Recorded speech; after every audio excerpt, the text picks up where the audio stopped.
after 5 races, actually, sorry, after 4 races, this is where our car performance is as it stands right now. We have cracked the 400 Vehicle Performance Index, which is not saying much in the grand scheme of things, but at least we are over that little bit of the hump. We are still, I would say, about 30 points behind Haas, maybe about 40, 50 points behind AlphaTauri and Alfa Romeo. I would hope that by the end of the season we get to like 500. Like that is one of the other goals too, is to get up to a 500 Vehicle Performance Index, so that we have a nice little jumping off point when we get into next season. But yeah, this is what we got going on right now. It's not good. Obviously, it's not good.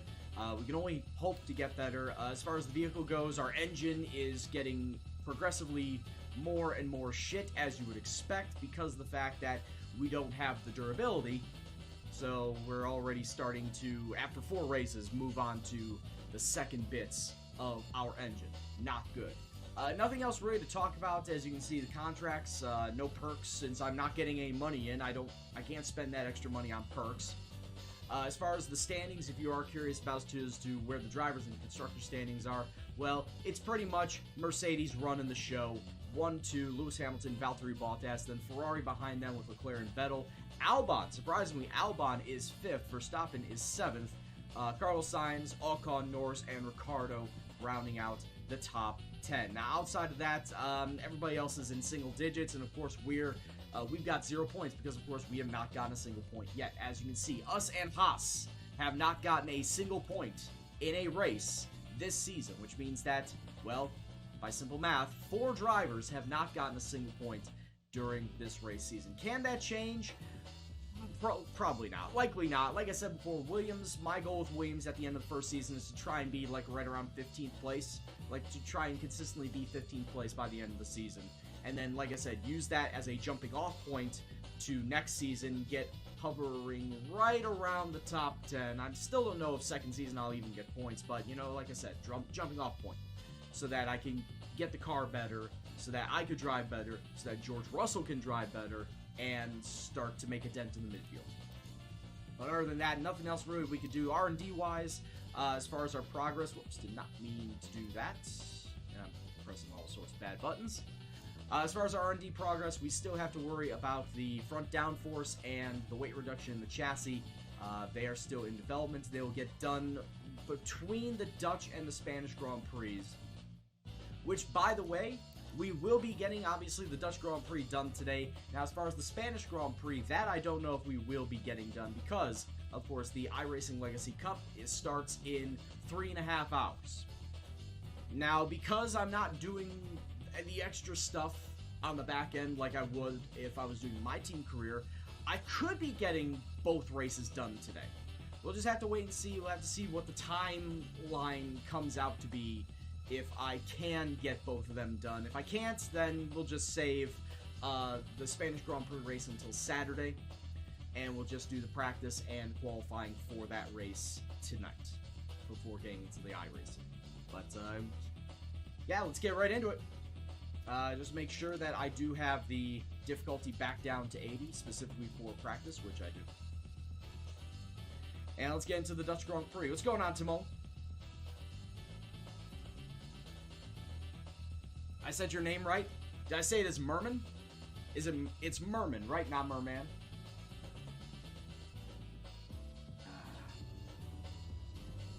Flexman says you finally moved to the cockpit in F1 but had to remove the halo thing. It's okay. However you want to race it that makes it most enjoyable for you. You do it how you want to do it. You want to remove the halo, then remove the halo. It is Merman, gotcha. Or if you want to remove the halo pillar. Alright, so this is already something that I don't want to see. We've got heavy, heavy rain for the Dutch Grand Prix. This is going to be an absolute shit show now.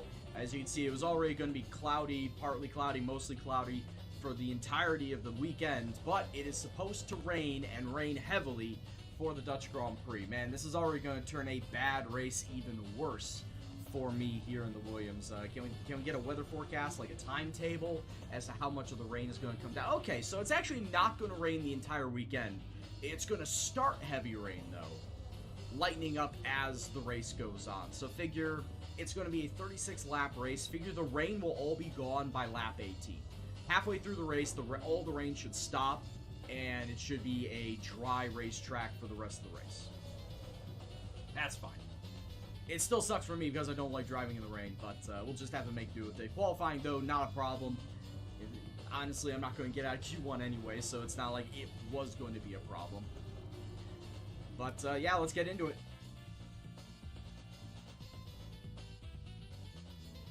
Happy Thursday night to everybody, and of course, tonight is Chicago Bears. Yeah, the Chicago Bears are actually playing tonight, Thursday Night Football. They're taking on Tom Brady and his new team, the Tampa Bay Buccaneers, playing in Chicago.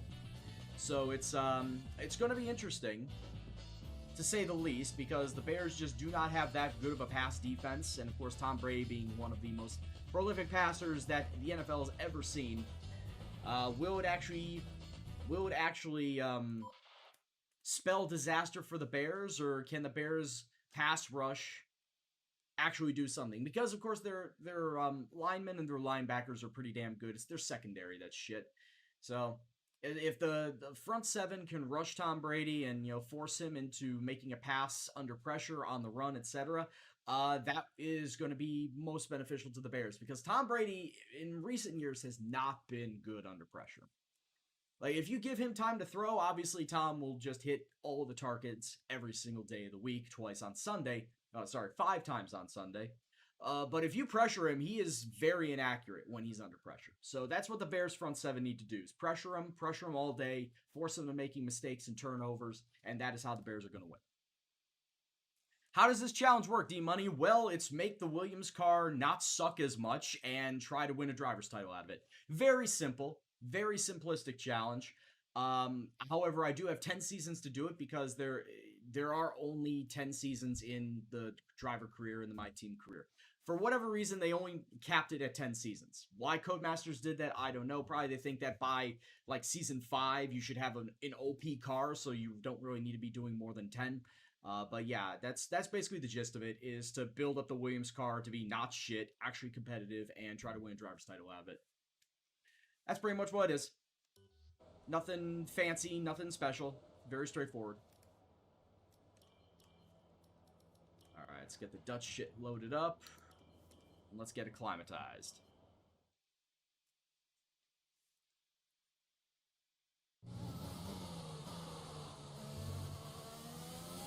He's thrown a pick six in every game since the Titans in the playoffs. I don't think that's true. He's definitely thrown a pick six in like 3 games this year.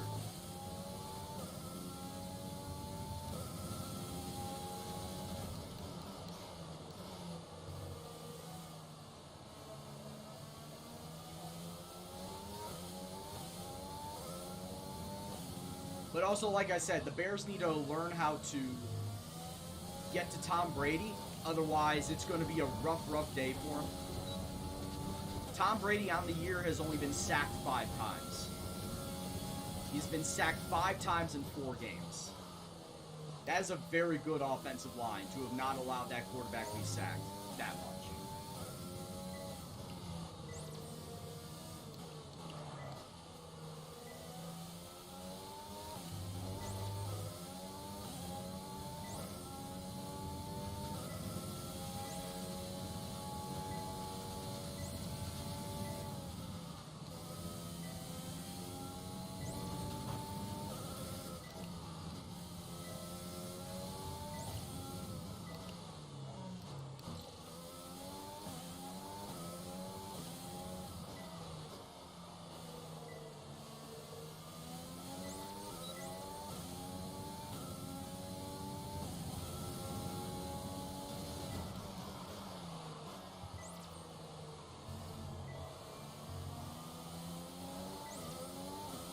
What players? I'll check in just a second.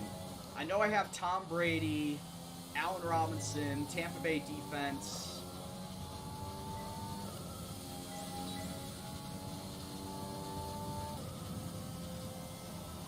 Look at all those purples. You'll love to see it. Yeah, because like I said, this is not going to be for my actual family fantasy football league. This is for daily fantasy, so it's only just going to be for this game. I picked 6 players. specifically from this game to try and make money. So I've got Tom Brady, Allen Robinson, Ronald Jones, the Bucks defense, Darnell Mooney, and some guy named Miller who is on the Tampa Bay Bucks. Scotty Miller, that's his name. So I've got those 6 guys as my my DraftKings daily fantasy lineup for tonight. And if any of them are out, if any of them are out, not starting, just let me know. I feel like the only ones that are questionable showing up are Darnell Mooney and Scotty Miller. So everybody else should be fine. Like Tom Brady should play, obviously. Allen Robinson will play. Ronald Jones should play. Just wondering about what Miller and Mooney are, what their status is.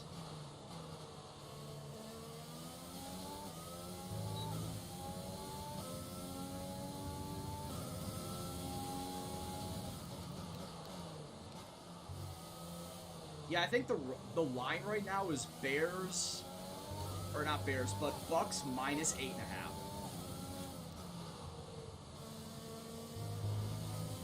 So the Buccaneers right now are 8.5 point favorites against the Bears. The last time I saw the betting line.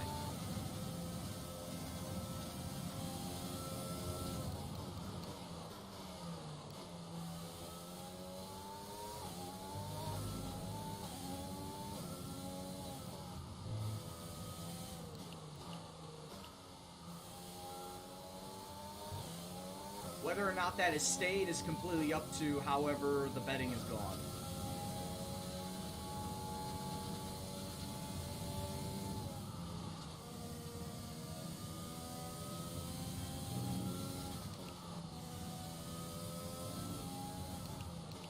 Zandvoort is actually a really fun track, but it's very tight. There's not a lot of good spots for passing.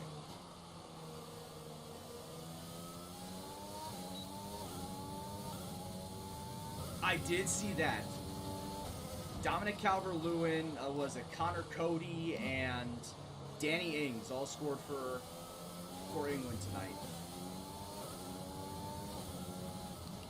And I believe the stat is Dominic's either 7th goal in 10 games or the other way around, 10th goal in 7 games.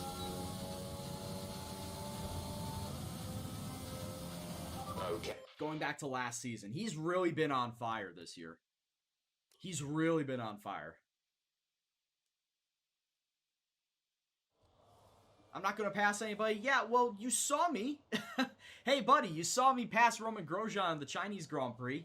Don't say I can't pass anybody. Okay, to be fair, Roman Grosjean's car was, encountering problems, but I still passed him on the track, okay? It wasn't like I passed anybody DNF-wise. It's not like I passed anybody while they were in the pits. I made an honest-to-goodness overtake on the track. I don't care that his car was damaged. I don't care that his car had, electrical issues. I made a pass on the track proper, and you cannot take that away from me.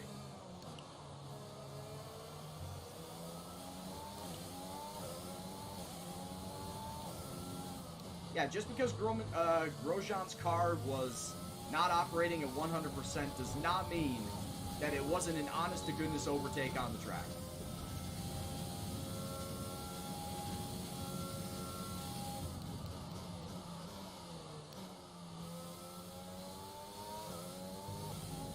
And honestly, late braking going into turn 1 right there has been where I made a lot of my passes back in my team career.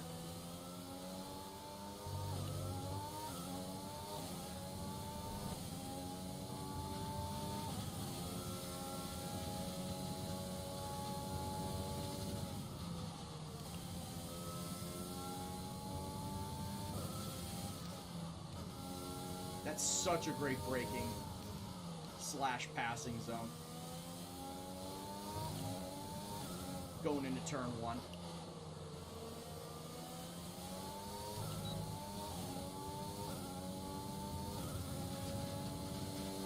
I have no idea who that person is at all.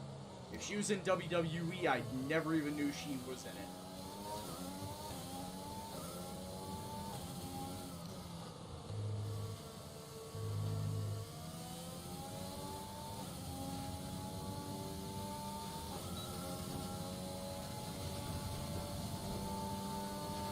Program filing a grievance against Matt Riddle, Gabe Sapolsky, and Evolve Wrestling. Oh, so she may have been the one that, started the whole, was it sexual assault allegations against Matt Riddle?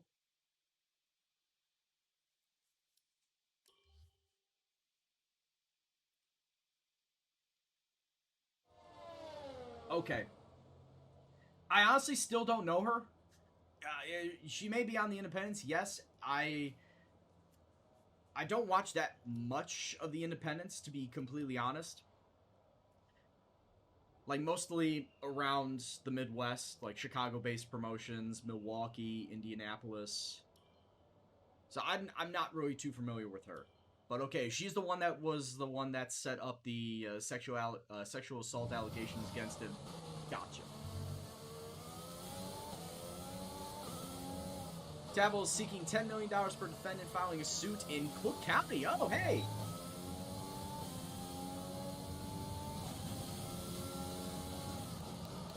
I know that county.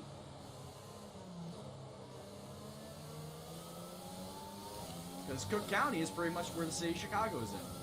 For those of you who don't know about U.S. geography, the entire city of Chicago is within Cook County. I grew up, the majority of my life I've lived in Cook County, whether in Chicago or in the suburbs. I'm now outside of Cook County. But I'm outside of Cook County now because of taxes. Property taxes are a bitch inside Cook County. And in fact, the next place that I'm going to be living is going to be outside Cook County too. Like, I'm looking specifically for new places outside of Cook.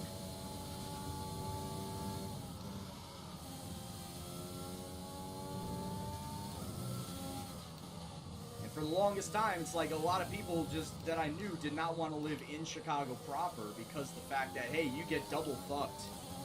Because you get fucked by Chicago taxes, and then you get fucked by Cook County taxes. Well, that's why living in Chicago is so goddamn expensive.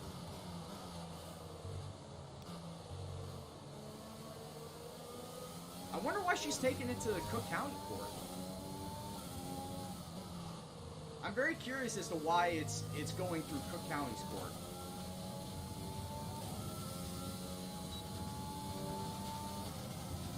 Do we know why the wing steering wheel as it is? Yeah, poor engineering. Poor design by the Williams engineers.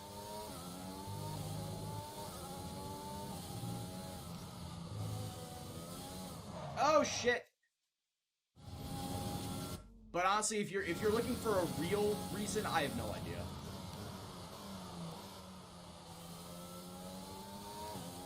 It almost seems like the Williams engineers said, let's just make it like this so we're different. So we're not like everybody else.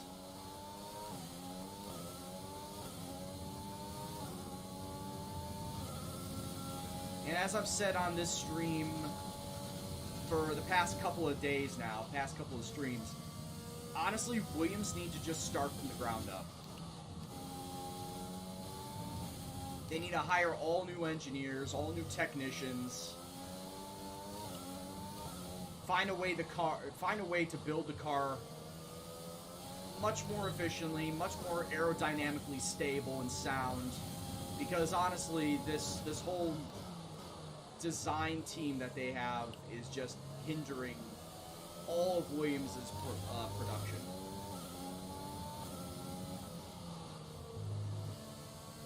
And they can't get the proper power output of their Mercedes engine.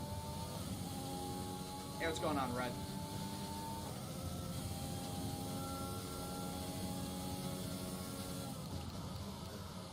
Alright, so it's mostly defensive guys. Mostly defensive and special teams guys.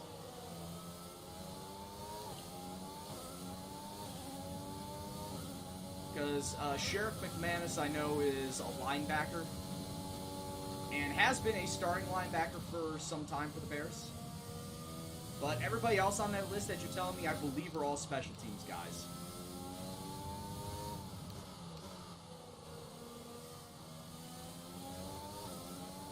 So gunners and whatnot on kickoff, on punt. Some linemen for the field goal unit. So honestly, it does not seem like too many people of importance are out for the Bears. Outside of McManus.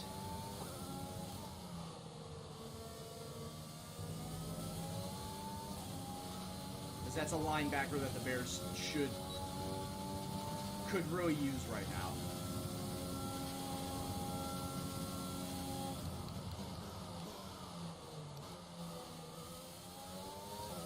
Ooh, Shady McCoy is out. That means that Ronald Jones is going to be getting a lot of carries. He's going to be getting the brunt of the workload. I think you're thinking of Calvin Ridley, who's on the Falcons. But even then, if he's like a 4th or 5th string wide receiver for the Bears, then he's going to be put on special teams.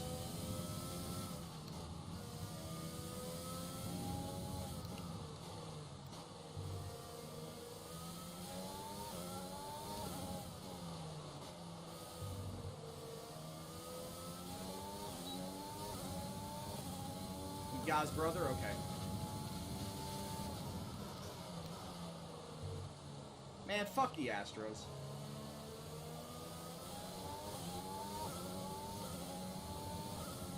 After the first game, I thought for sure Oakland was gonna push Houston's shit in. And then it turned out that was not the case. As the series went on.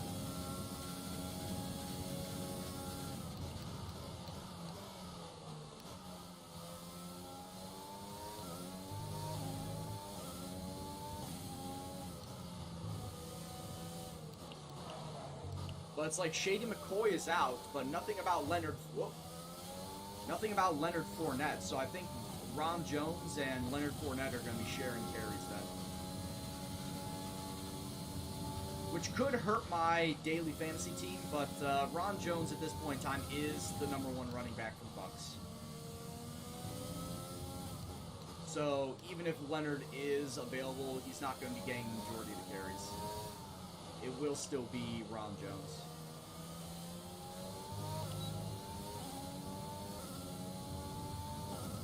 And now with O.J. Howard out, Rob Gronkowski is tight end #1 for the Bucs. I should never went down to fucking gear 1 there. Gotta remind myself, don't go down to gear 1 going through that turn.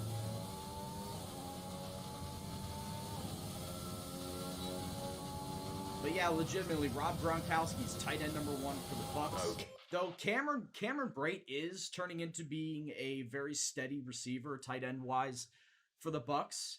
They're definitely going to be throwing the ball Gronkowski's way a lot more. I do say this with a little pinch of salt, because Gronkowski so far over the course of the season has only caught 9 passes. In 4 games, he's only caught 9 passes, and one of those games he didn't even get thrown to. I think it was the 2nd or 3rd game of the season. He did not even get thrown to in that game. So even though he might be tight end #1 now, I don't think he's going to be catching a lot of passes. Mike Evans, Leonard Fournette, both active. Gotcha.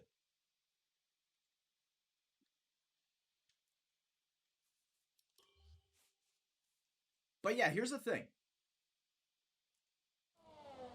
Gronkowski knows how Tom Brady plays. He knows how Tom Brady works. I think it's only a matter of time before those two actually get on the same page. But yeah, it's still kind of a fuming out process. Because of course there was no preseason. There was barely any practice. Know specific information or make certain changes. Jeff needs to shut up. Yeah, honestly, the whole reason why Gronk has not been doing so well with Tom Brady at this point in time is the fact that there hasn't been a lot of practice or preseason to get everybody ramped up and to understand the plays and whatnot. That's been the issue. I think that you would be seeing a lot of teams be a lot more prepared. Probably you see more of the upper echelon teams, hell, even sort of the middle of the road teams be a little bit better over the course of the season, especially at the start, when you get that practice, when you get those extra repetitions in and those preseason games too. Hell, I would say that if you got those preseason games in, Tampa Bay, they might still be a 3-1 team, but they will be looking a lot better than what they are right now. I would still say that they would be a 3-1 team, but they would be looking so much sharper. And Gronkowski would probably factor into that too. If you give him that extra practice time, those 4 extra games of practice to get him used to the offense of Bruce Arians, to get him back to being used to Tom Brady, you give him that time, then yeah, I would say Tampa Bay is still going 3-1 and going to look better than what they do. He was also a year out. Hey, he was also doing WWE. Don't discredit that. Don't discredit my man and his time in the WWE. 24/7 champion, by the way. Put respect on that name. With all the cars now over the line, let's see our... Oh, man. Adam Schefter is filling up. Dude, Adam Schefter is the go-to when it comes to NFL. Like, he is the main guy. When it comes to NFL news, if it's not broken by Adam Schefter, don't trust it. When Schefter breaks it, it is 100% a true source. Just like Adrian Wojnarowski, a.k.a. Woj for the NBA. And now that, we're starting to see that in soccer news too, world football news, with Fabrizio Romano. Fabrizio Romano, basically, if he doesn't post it on Twitter, it's not happening in the soccer world. He has become the Woj and the Schefter of the soccer world when it comes to those transfers. Which is why I've now subscribed to his Twitter page and his Twitter feed to see the upcoming transfer news that we are dealing with on deadline day.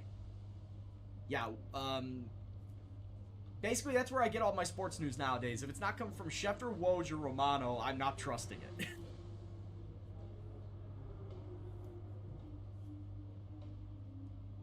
He nearly chickened out of a 20-foot fall. Yeah, and then Vince McMahon just fucking dropped like it was nothing. Because Vince McMahon is crazy. Vince McMahon is legit crazy.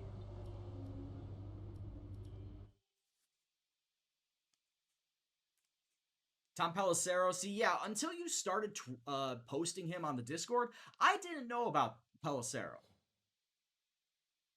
I honestly did not know a thing about Pelissero and what his history, his previous line of work was.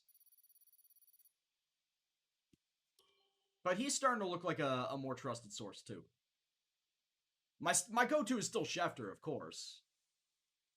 But Pelissero is now starting to get up there. Alright, so before I forget, before I get into qualifying, let me make damn sure that I switch my engine over from my practice engine to my real engine. My race time engine. Yeah, Rappaport. Rappaport does baseball. Rappaport is more... Well, Rappaport is more baseball.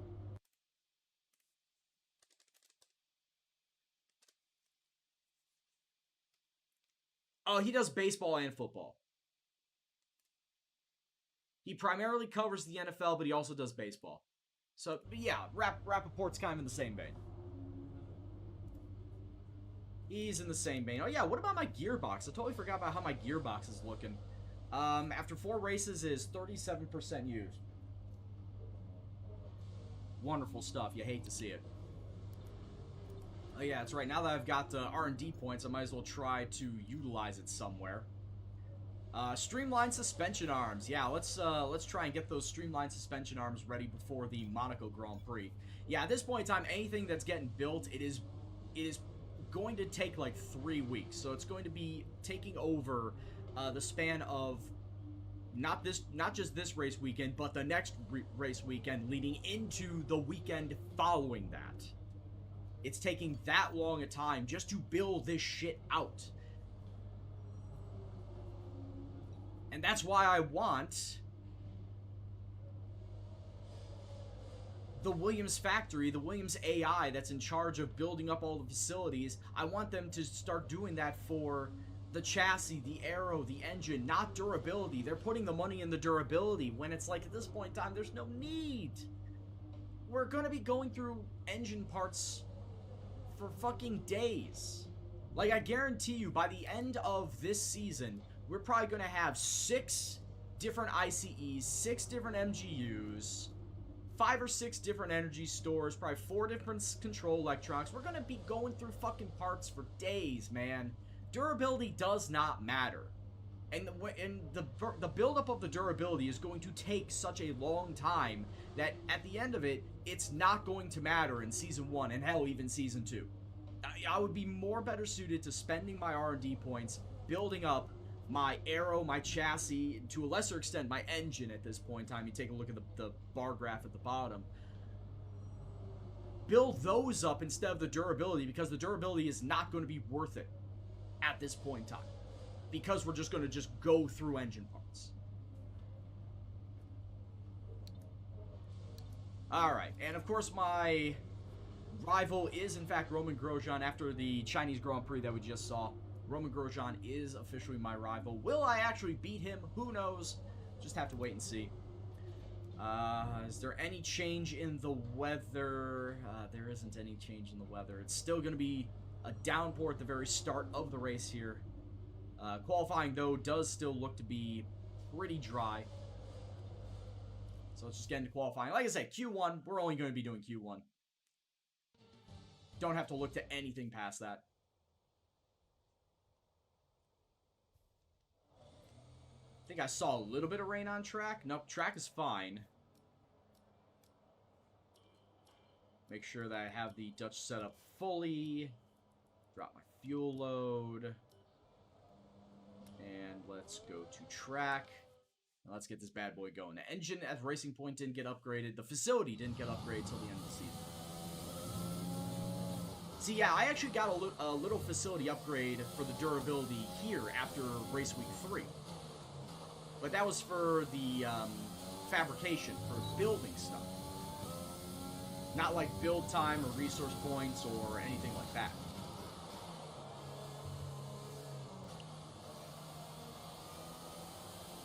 But like I said, that wasn't anything for aero, wasn't for chassis, wasn't for powertrain, it was durability.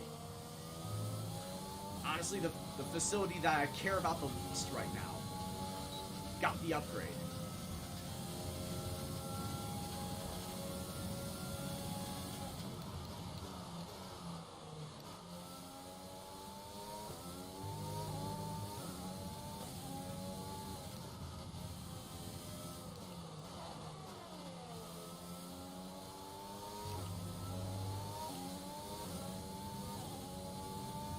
That was a rough turn 3. Not gonna lie.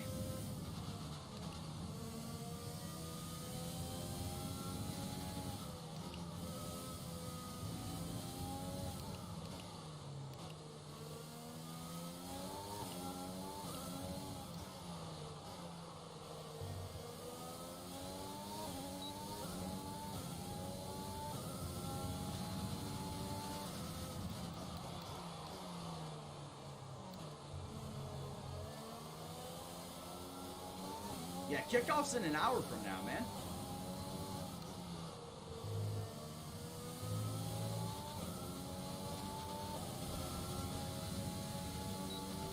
I'm sorry it sucks, but yeah, kickoff's in an hour from now. Alright, 112.6. That's not a good time. I already know that's not a good time.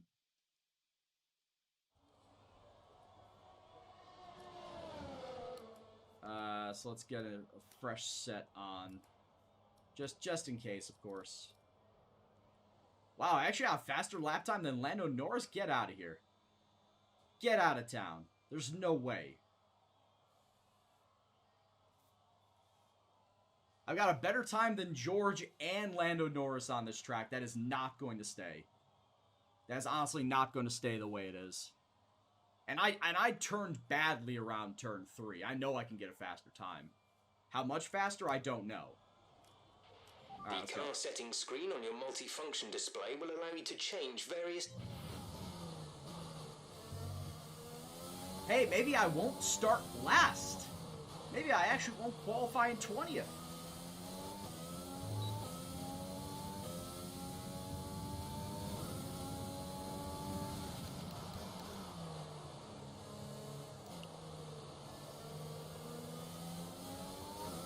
Like I said, I had a couple of bad turns in there. I could easily get a faster lap time.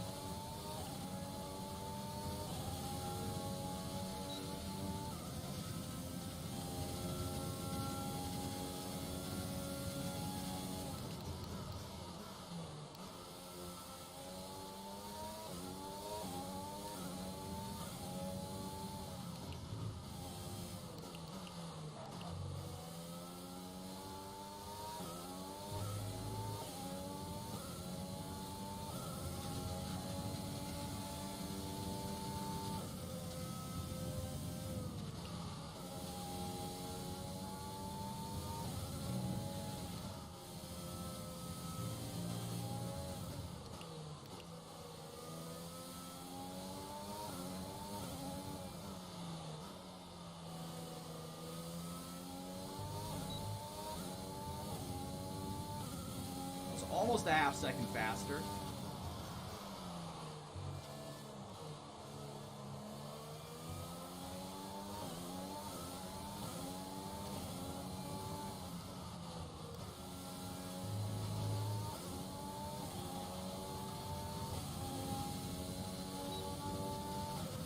Wow, almost 6/10 faster. Where did that actually put me? I'm actually curious.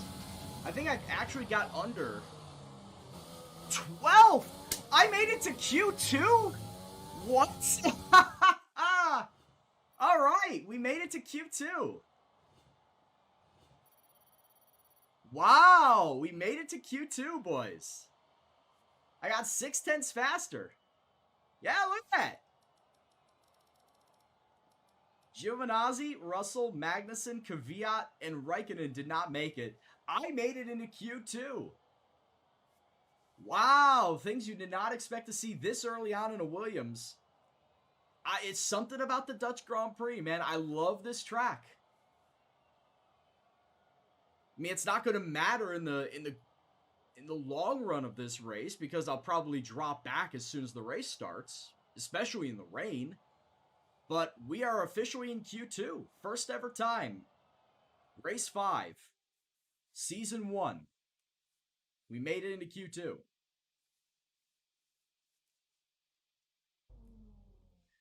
Alright. I see rain. It says clear skies. I don't believe that.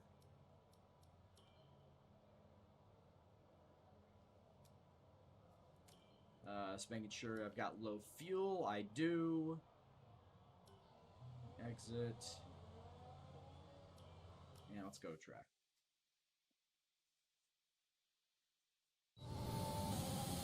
Oh, why did I just get spit out behind somebody? I didn't hack anything, Tykesman. I'm just as surprised as you are. Like, I was definitely putting together a much better time, much better line. I knew that was happening. I didn't expect to break out into Q2.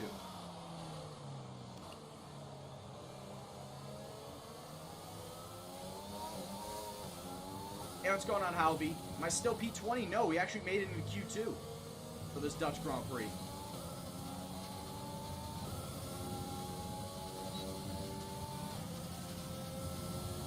I actually made it into Q2 here.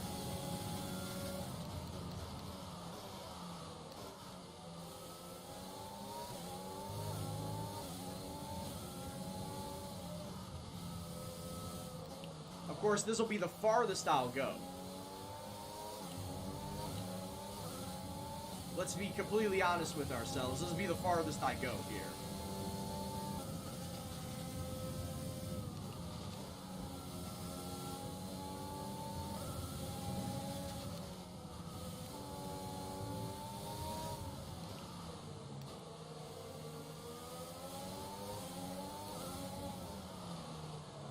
Nope, we have not DNF'd. We have not DNF'd. We have not come in last. Man, Alvy coming in with the fucking straight disrespect, man. What did I do to you? What did I do to you and your family that you're disrespecting me like that?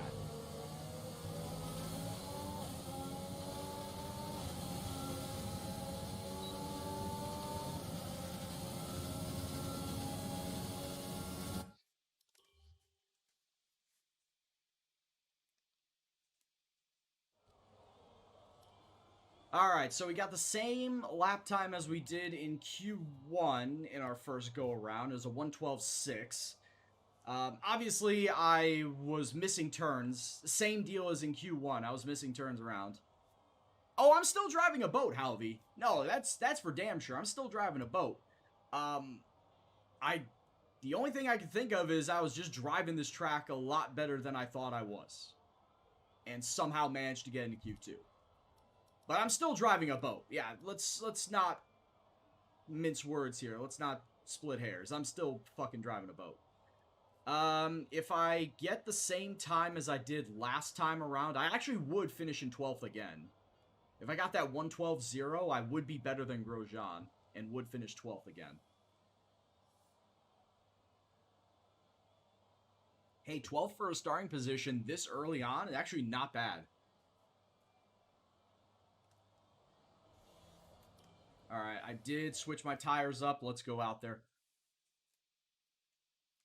As long as I'm not starting behind anybody, I think I'll be good. And also, I gotta hope that nobody's behind me. That they're drafting off of me.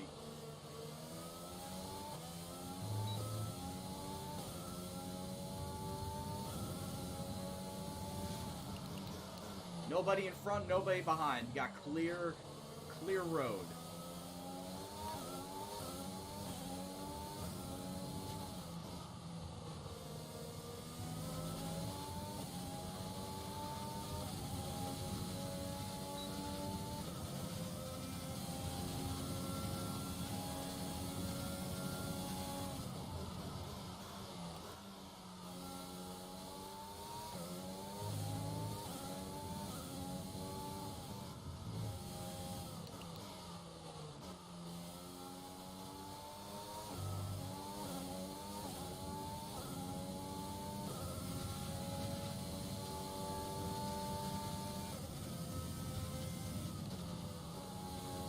I mean, I probably will start 15th.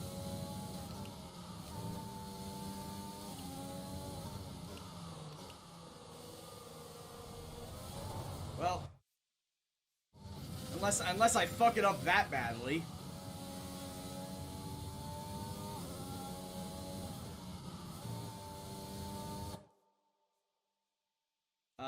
Yeah, we'll go here.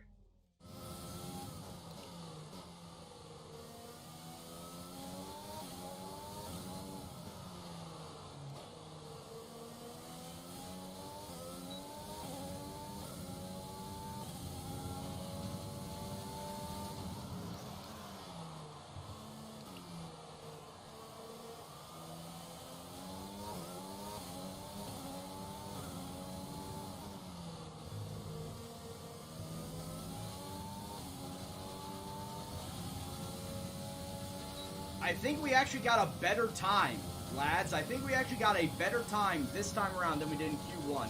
I'm still not making Q3. Yeah, 13th. That was like a 111.8 or a 111.9. But I'm starting 13th, which is a much better position than I thought I would, especially at this stage in the game. I guess the most I could say is I just like this track. And I really do. This is a beautiful track. I love driving this track. We qualify better than Roman Grosjean. Let's fucking go. Rivalry commencing by qualifying better than Roman Grosjean. I was 4/10 off. 4/10 off of Q3. Sergio, Lando, myself, Roman, and Pierre Gasly all not making it. Your top 10 consists of both Mercedes, both Ferraris, both Red Bulls, both Renaults. Wow, Esteban and Ricardo both making it on. Lance Stroll is up there, as well as Carlos Sainz. Yeah, that first curve, if you're going too slow, that's when you'll hit that curve. You're either going too slow or you're taking the entry too shallow. You gotta watch out for both.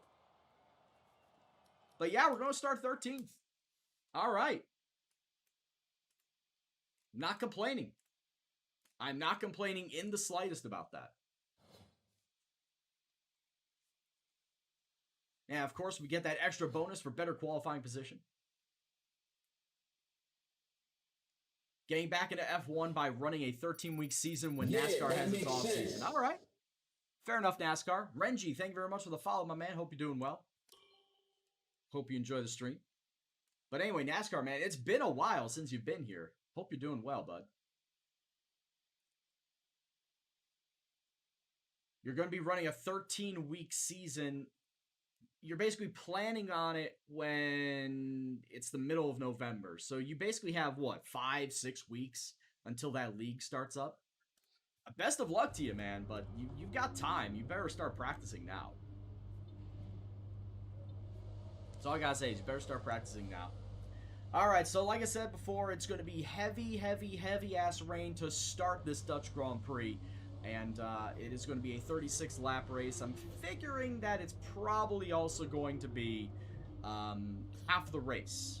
It's going to dissipate by lap 18. So, like I said, weather forecast, we have no fucking clue what happens with weather forecast, because it happens just so randomly and sporadically, it just does not have any sort of control over itself. So, it could last longer, it could last shorter, but I'm thinking by lap 18, the end of lap 18, it should be dry enough that we should be racing on slicks. And there'll be slick driving the rest of the way. But starting in 13th is a real good start for me. And I can't wait to see what happens. And that's also on difficulty level 95, by the way. Let's not put it past this. This is on difficulty level 95, and I got 13th in a Williams. Alright? So that's already a something. That is already a something, ladies and gentlemen. Yeah, they don't do that, Tykesman, because it's all about estimation. And from what I've been told... Here, we'll just let this go through first. It was 35 years ago that the late great Niki Lauda took his 25th and final Grand Prix win here at Zandvoort. He came from 10th on the grid to beat his McLaren teammate Alain Prost by just 0.2 of a second. Well, Zandvoort is a very different circuit today, of course, but still one with an incredible legacy. And we're going to add to that. Welcome along to the 2020 Dutch Grand Prix. 2.6 miles then make up a lap here at a wet Zandvoort circuit, where some tricky braking zones and sudden drops can make it all too easy to slide off into the gravel. There are 14 corners overall and a 678-metre main straight, providing the best chance for overtaking. A warm welcome to Anthony Davidson, who's beside me in the commentary box today. Now, I want to ask you about Lewis Hamilton. That was a great win in the last race. Can they keep that momentum going this weekend? It's always nice to come into a Grand Prix weekend on a high, but your expectations are based much more on your practice and qualifying. This rain is going to suck. Off the back of a fantastic qualifying section, it is going to suck. Thanks, Doggy. It's time to see how our starting grid looks for today's race. Good job yesterday from Valtteri Bottas. Of course, the Mercedes boys are up on top. From pole position, and Lewis Hamilton completes the front row. Of course they are. Looking at the rest of today's grid, we have Vettel, Leclerc, Max Verstappen, and Ricciardo, Albon, Sainz, Stroll, and Esteban Ocon, Perez, Norris, O'Brien, and Grosjean. All right, I did not gain any spots due to positioning, like dropping. Okay, let's see if we can push for a top 10 finishing position today. Yeah, let's see if we can push for a top 10 finish. Yeah, what is up with the double Ricardo there? What is up with the double Ricardo there, dog? Alright, so they have it so at this point in time, the wets should last for 18 laps. And as I may mention before, I think that the weather is going to end after 18 laps. So just have to wait and see. So I'm thinking that around maybe lap 12, 13, they'll probably want me to come in for intermediates because the rain is going away. And then probably like another 4 or 5 laps later than that, go on the slicks. I know for a fact they don't want me to stay on wets and then switch to slicks because the fact that the wet tires will heat up too much and will not be as effective in that middling zone where I need to have the intermediate tires. Even if it's only going to be for 3-4 laps, I need to have the intermediate tires and then make the transition to slicks. Yeah, thanks, NASCAR. I'm not expecting the Bears will win. I think the Bears will lose by... I'm not going to give a final score, but I think the Bears will lose by a touchdown. Aside from that, I just hope for the best. That's all I can do. And since it is going to be a super wet race at the start, I'm going to change my differential on throttle to 68% up from the 53. And then when I get onto my intermediates, then I'll drop it down to 63. And then when I'm back on the slicks, drop it back down to 53.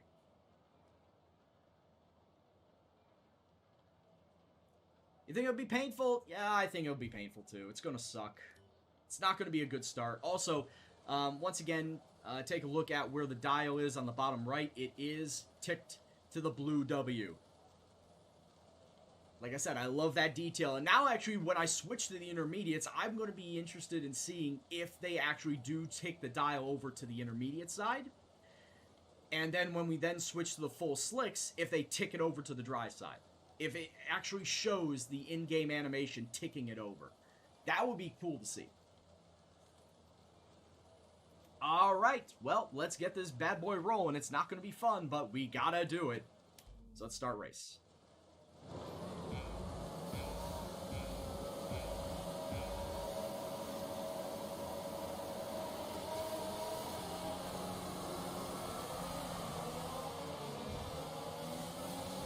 Oh, I already fucked up my wing? Wow, no, we're restarting that.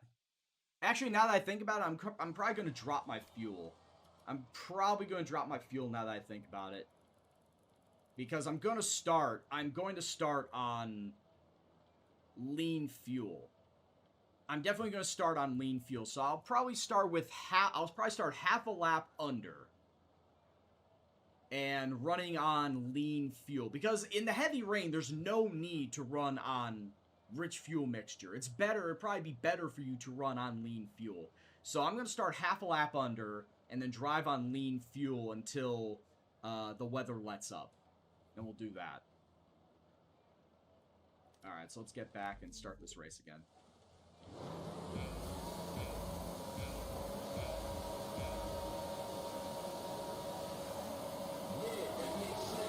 It does make sense. Thank you very much, Paul.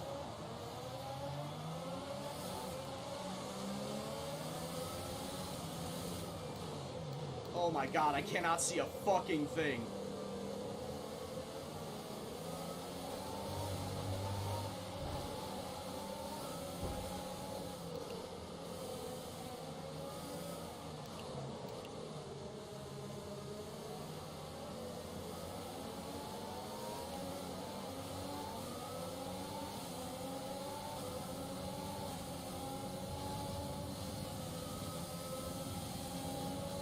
Oh god.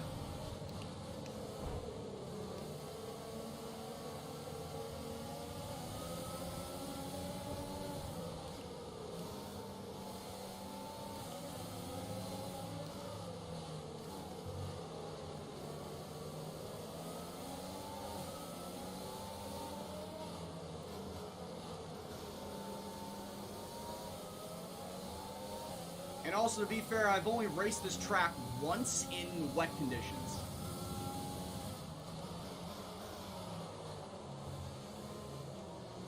That was when I was doing my driver career mode with Haas. My off-camera driver career mode with Haas.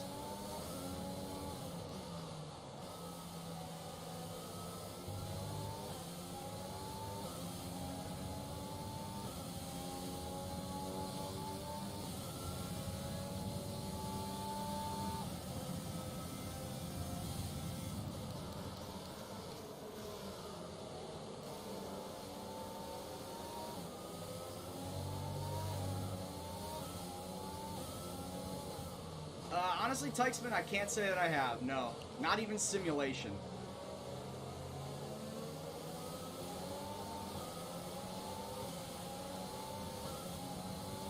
I should, though. Because I, like you, want to see how Mick Schumacher does on my team. Yeah, that's what I was going to do. I was going to simulate the races. I was going to do qualification myself to see, how I did qualifying-wise. But then I was going to simulate the races.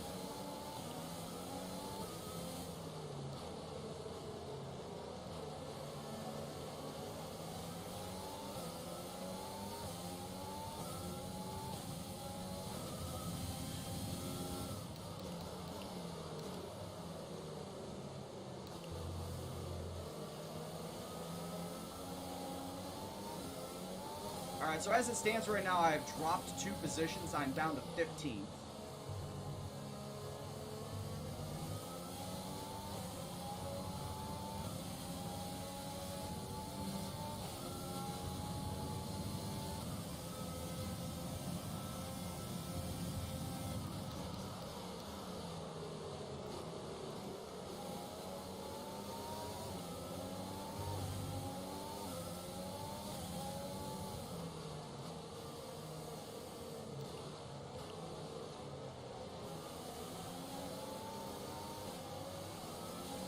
Also, look at my fuel level down to the bottom right. I just about made up the half gallon under fuel that I had.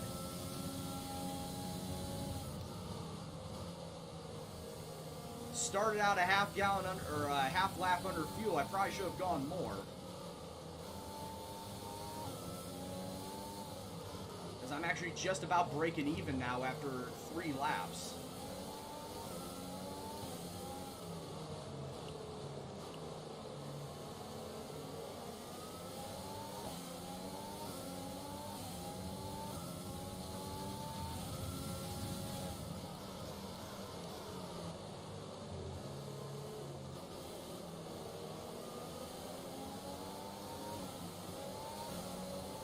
Yes, I will be. It's the final race of our Legacy Cup regular season. Going to be racing at Charlotte. Oh, shit. Another good save.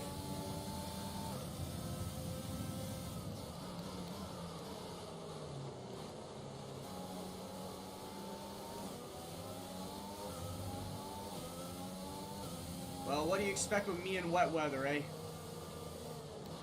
You're not going to get great driving with me under wet weather.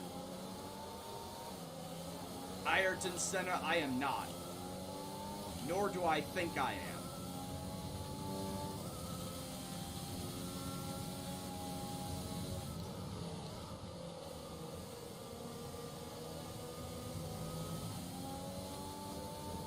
Like, I'm just trying to hold on for dear life. Whenever I do wet weather racing, it's always holding on for dear life.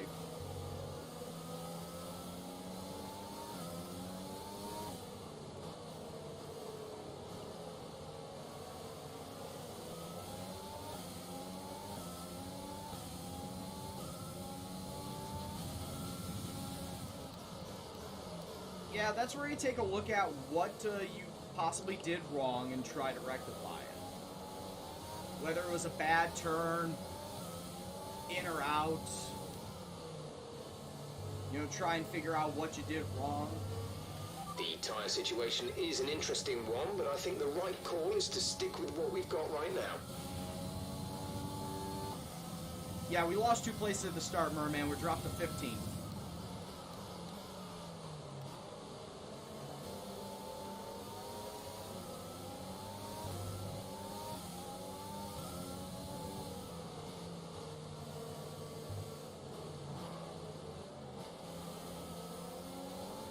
Hey, what's going on, Spade?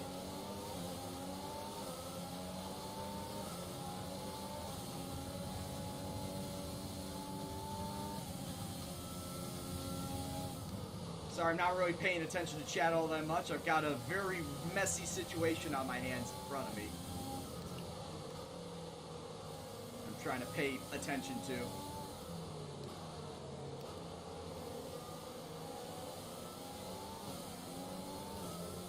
Yeah, actually kind of surprised there has not been a yellow yet. Of course, now that I say that, probably will be. Left foot brake. Right foot gas, left foot brake. And sometimes I'm Michael Schumacher and I do them both at the same time.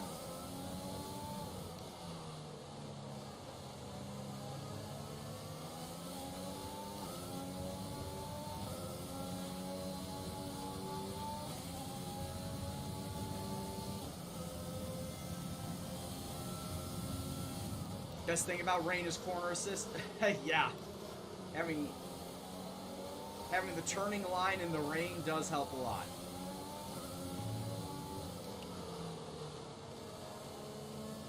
Hey, not Joey. How you doing, bud?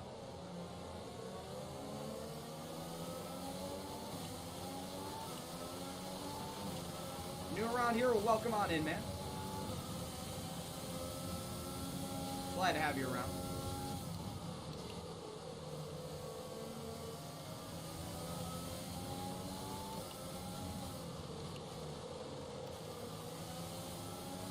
Yeah, like I said, I started with half a lap under the fuel target, and already I'm now half a lap up. Because I'm just staying on lean fuel mixture. There's no need for me to go above that. Maybe standard in the actual straightaway, but that's about it. I should have taken even less fuel. Though I will say this, having all this fuel will be great for when I'm actually on the straightaways. Thank you very much for the follow as well, not Joey.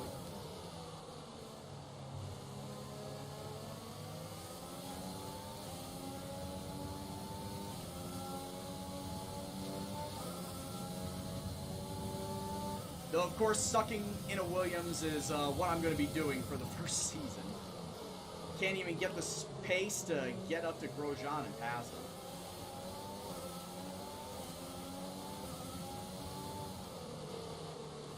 Yeah, we're just trying to have some good vibe. Oh, well, there it is. there's the first one. Yeah, we're trying to have some good vibes. Just driving into Williams, as you can see. With this challenge that I'm trying to do of, as you can see by the title, trying not to suck with the Williams. Just trying to build the car up, get it better, so I can actually be competitive. That's all it is. You know it's bad when you can't overtake a Grosjean. Well, it's what I got to deal with in a Williams, unfortunately. The shit I gotta put up with. So I hope that it will not keep going on for too much longer. Hopefully by next season I'll have a car that'll be competitive in, you know, between 11th and 15th. My goal right now for this season is to get up to 15th consistently as far as results, and then build upon that for next season. It's all about baby steps with Williams, because of course Williams is a bullshit car. And I knew what I was getting myself into when I took over this car. Uh-oh. Some information on Ocon. It looks like the problem is terminal. They're retiring the car. Woo! I'm not last again! We won't be last again! So far in this early stages of this career, I have not DNF'd and I have not finished in last place. 19th, 18th, 17th twice.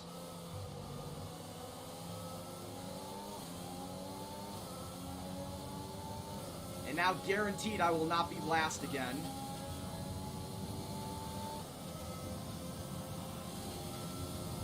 Mercedes trumped by Williams Racing. Oh, that would be sweet. That would be a good thing to see. George is coming in for his stop.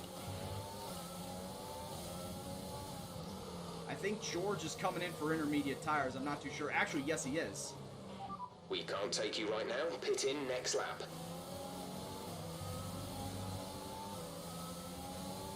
Accidentally hit the camera change button.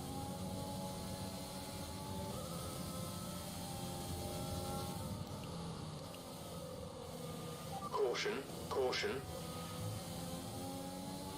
Be aware, there's an incident in the next part of the track. No overtaking through the yellow flags. Oh yeah. I need to switch to intermediates. Check your MFD for a new strategy option. Albon, you shithead.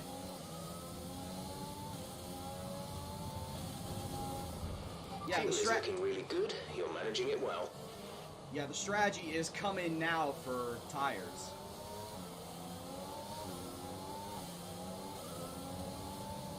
Yeah, the Overtake King fucking clocked me on the side.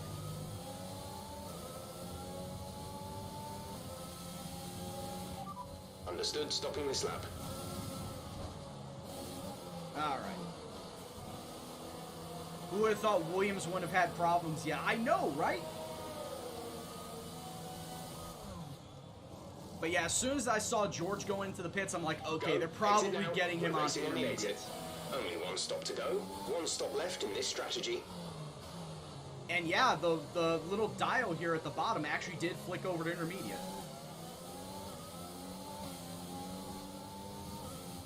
That's actually pretty cool with the attention to detail given in this game.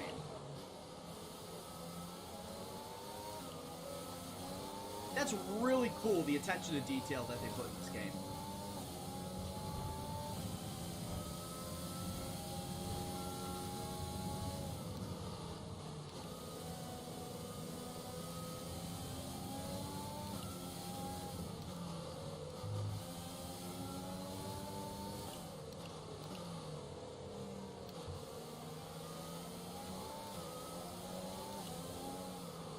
I just got to it, Tykesman.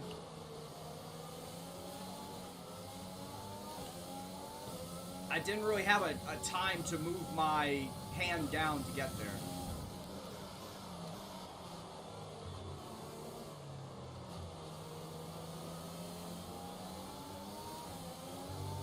Yeah, he was going to have me around the outside and into the inside wall if I wasn't too careful.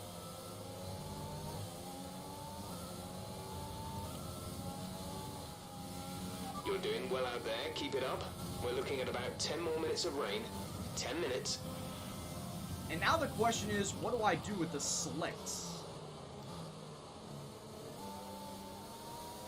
Like, what's my slick situation gonna be?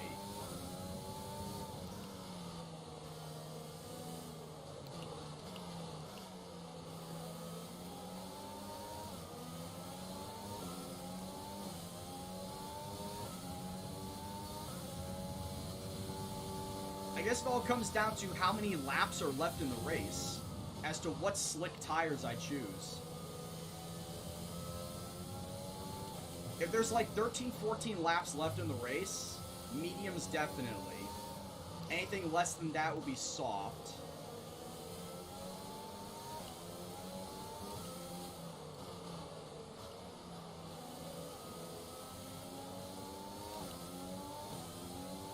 See, I don't know if the rain will be done by lap 17. I was actually thinking lap 18 before the race started, Joey. I was thinking lap 18, the rain will be over. Just looking at the forecast boxes. So with 18 to go, which is half the race, do I just stay on one set of mediums, or do I do double soft? I think I would do one set of mediums. Yeah, I'm running 50% races. I'm only running 50% races. So it's a 36 lap race.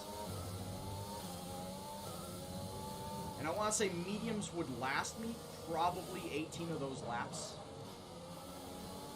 At most. Like under optimal conditions, they would last me 18 at most. That's why I'm hesitant about just going on the mediums, or even just saying fuck it, go on the hards, just to make sure that I last the rest of the way. I think I might go ballsy and stick on the mediums.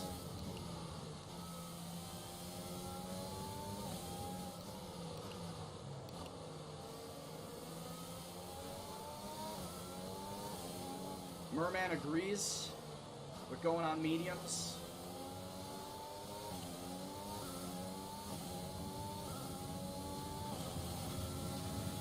The undercut would be insane, but I just cannot make slicks work on wet track.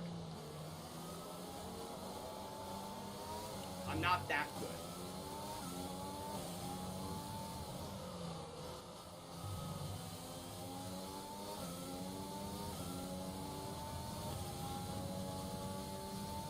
I tried, I only end up hurting myself if I do something like that.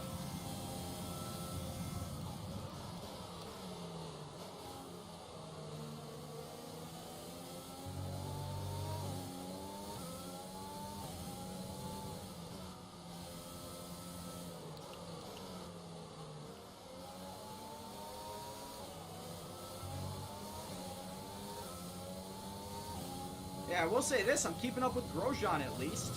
Well, I was. The track is drying, but it's going to take a while to clear the standing water off the line. Don't start thinking about slicks just yet.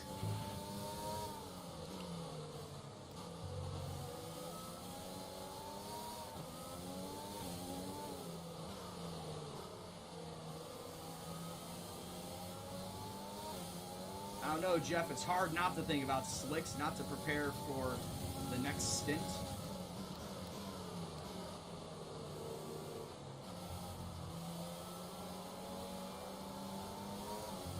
Yeah, exactly. It's like, yeah, Jeff, we're already talking about this.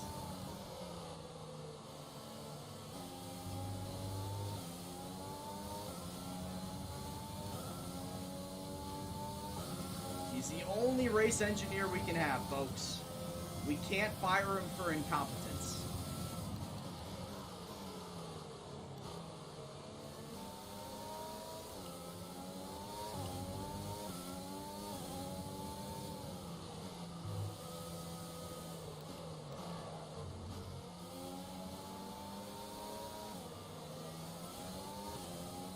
Hey, what's going on, Wolf?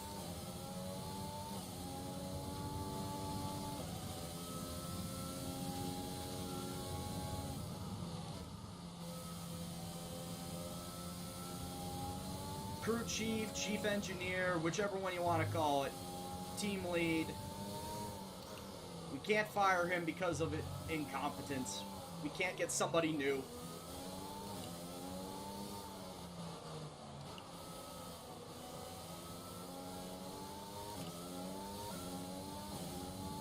Good upgrade for 2021. Spade, I agree with you on that one. The ability for crossplay so that, you know, Xbox and PlayStation and PC could all race against each other. That would be a great addition. And honestly, an addition that should have been in this game a long time ago. The way that modern games are going nowadays, the ability of crossplay is vital. Hell, Rocket League did it 5 years ago between PC and PlayStation. Honestly, F1 has no excuse. Codemasters had no excuse to not put it in.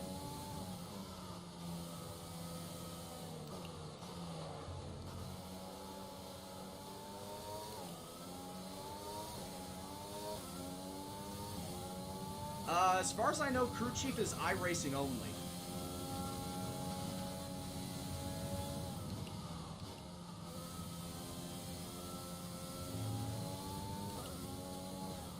Like, I know about Crew Chief, yeah, but iRacers use it.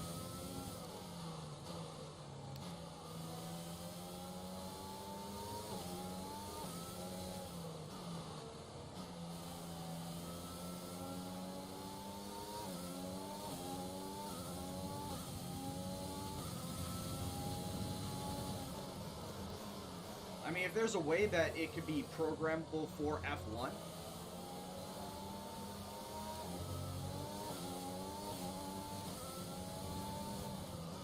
then I'd be sure to look into it. But right now, I know only iRacers they use Crew Chief because it's compatible with iRacing.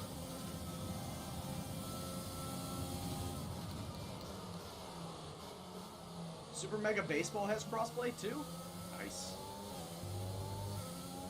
Yeah, honestly, at this day and age, if you don't have crossplay, then don't expect your game to do well globally. Like, you could hope that it does well on your individual platform that you're trying to market it to, but if you want it to do well on a global scale, you need to make it available not just for every console, but make every console playable against each other. Every other console. And the code is out there.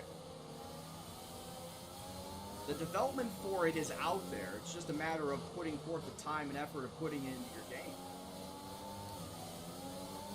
Which, I mean, if Codemasters isn't going to do much in changing 2021 up, the least they could do is make a crossplay, is add crossplay in.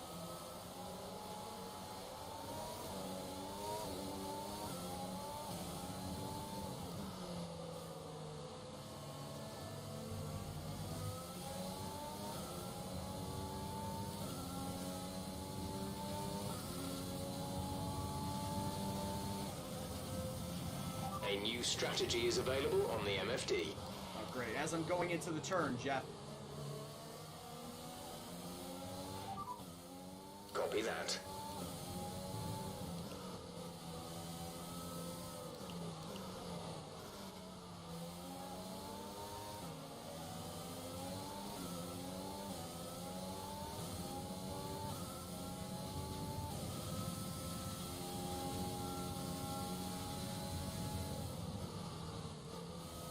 Come on.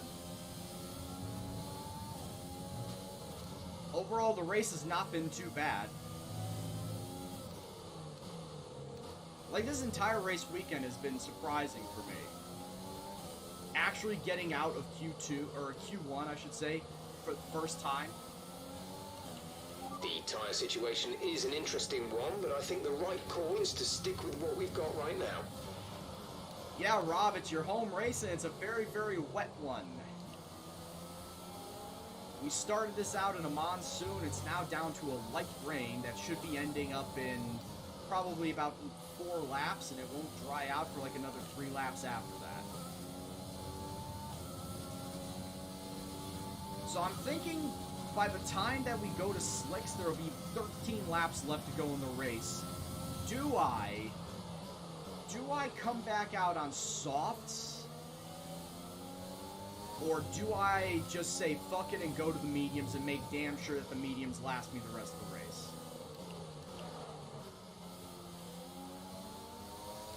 It's a whole question of, do I want to be ballsy?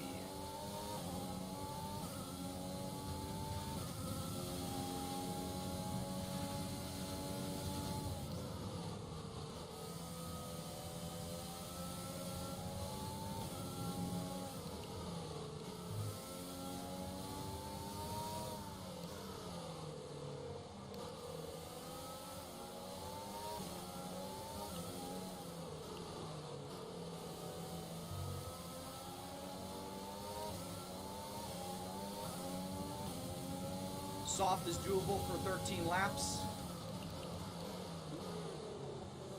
That's true, but I mean, you take a look at some of these hard braking points, these hard turning zones. Tires get worn out here pretty fast, though. Tires get worn out real fast. Especially when you're at turn 1 and turn 3. Those tires will get worn out.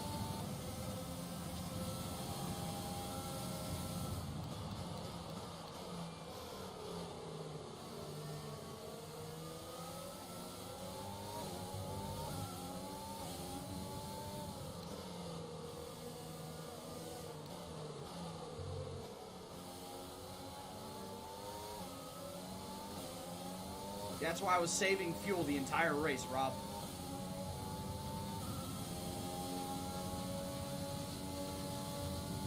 The race weekend in Germany is going to be interesting because of the cold and the rain. Absolutely, D-Money. It's going to be interesting to see how the drivers perform in those conditions. Because I think the high for the Nürburgring said it was supposed to be like 9 degrees Celsius. So it is going to be a cold, wet, and windy race. It looks like we'll be running on a dry track soon. Back to dry shortly.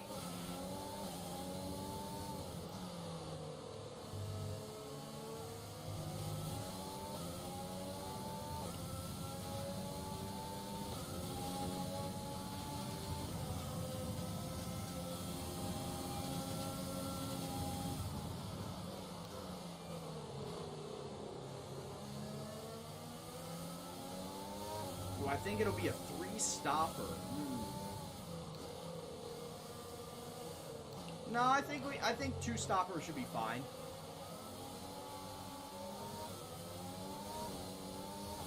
All right, they just activated DRS, but there is still rain in the air, though. DRS is good to go, but it is still raining. I don't trust the track. Fuel target is +1. Faster engine modes are available. I really don't trust the track. Check your MFD for a new strategy option. Understood, copy that.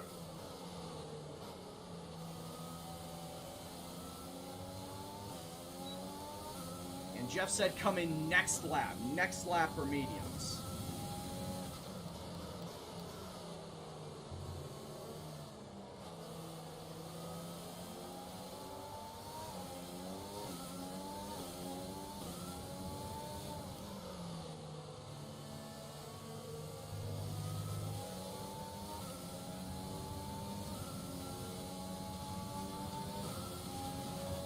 Say next lap for mediums because of course George Russell is in the pits right now. Lap. Push hard on the in-lap.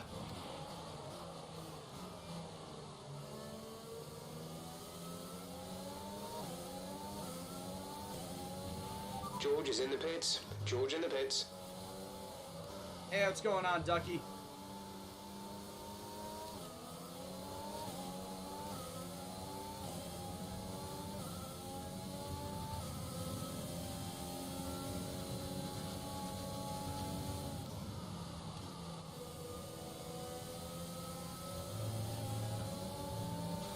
Whoa, that was pretty ballsy by the Racing Point there.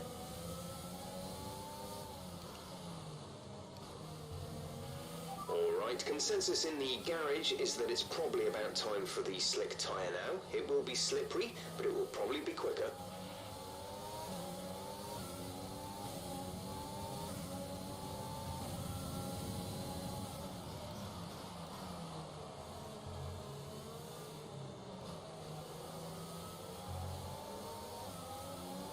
Guess that means I probably waited one lap too long. I should have came in last lap.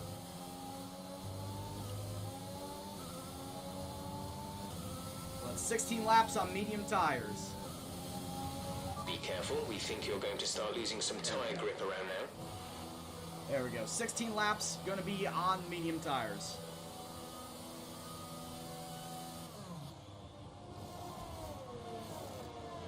Release, release.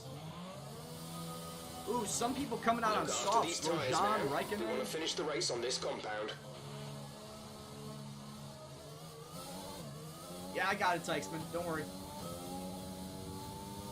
And I actually came out in 14th. Everybody that came out on soft tires, Grosjean, Raikkonen, they're going to have to pit again. Grosjean is going to have to pit again because those softs are not going to last 16, 17 laps.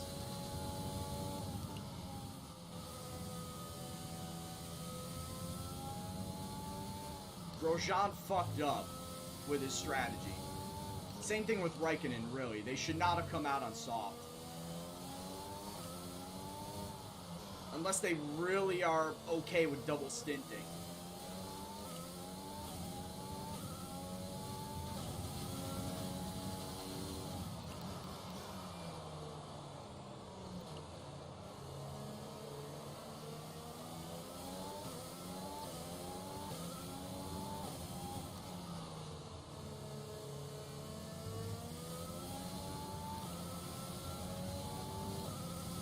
It's a neat little animation, isn't it?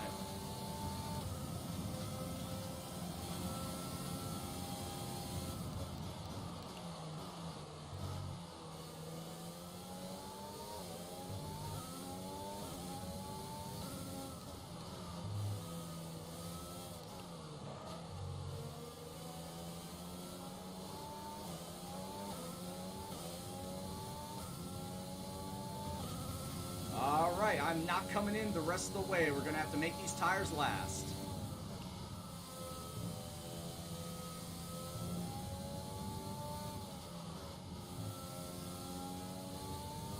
Which, to be fair, these tires should be lasting no problem.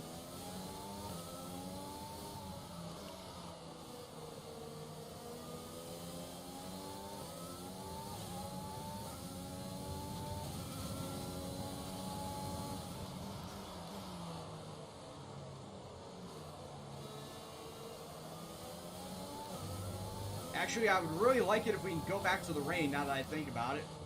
I know you're probably going to ask why. Well, I was actually gaining ground on those fuckers behind me. I was actually gaining time on Kvyat, on Raikkonen, catching Grosjean. Like, the rain was the great equalizer, and I was catching up to these guys, or pulling away from some of these guys.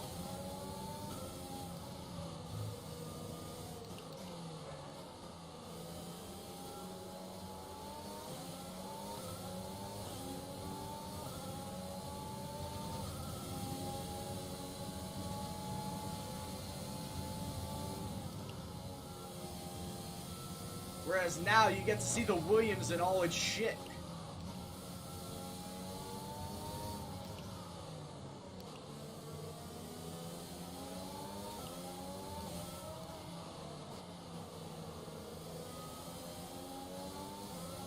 Who knew that wet weather would actually help out the Williams car?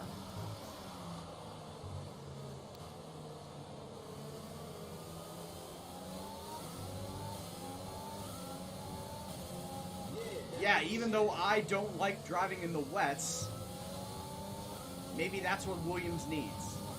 And yes, it does make sense. I don't know how, but it makes sense. MRTF1, thank you very much for the follow, man.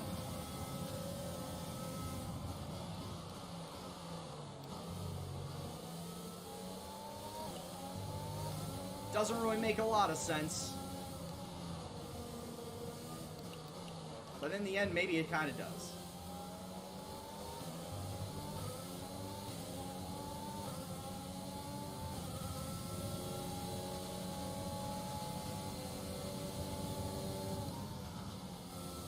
Not a lot of space to pass. I don't know what Kvyat's trying to do.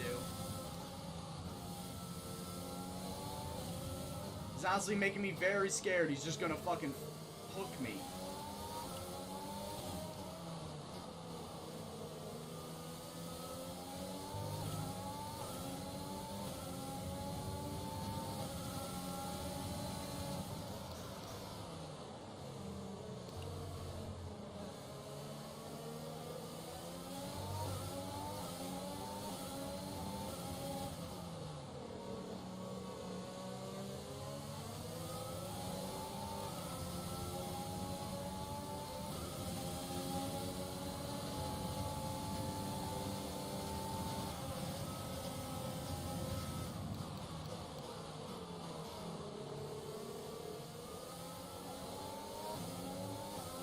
Kimmy, you're gonna have to pit anyway, okay? I don't even care about you.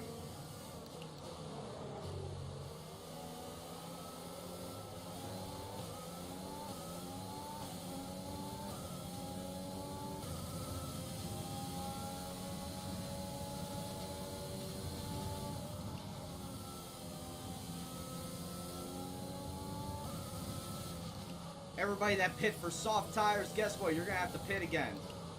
Alright, you're gonna have to waste 20 seconds just to get a new set of tires. Alright, I'm not even gonna waste my time on you.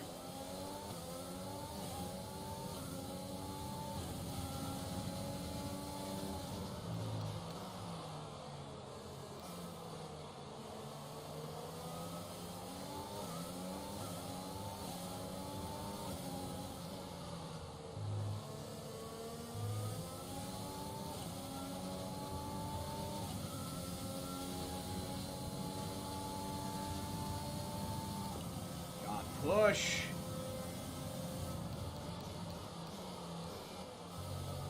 Oh, there's the spin.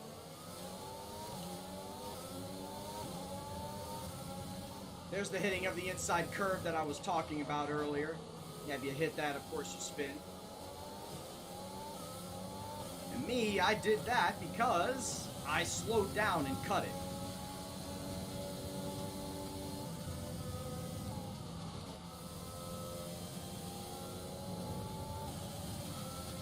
I did both the things that I told you that you shouldn't do going into one.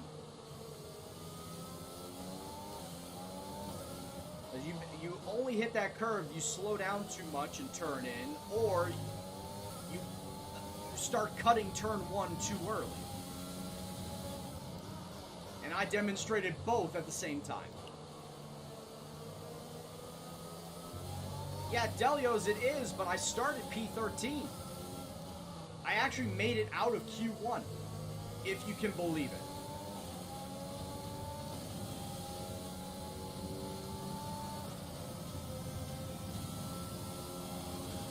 Yeah, qualified 13th. And also it was a very heavy rain at the very start of the race, too.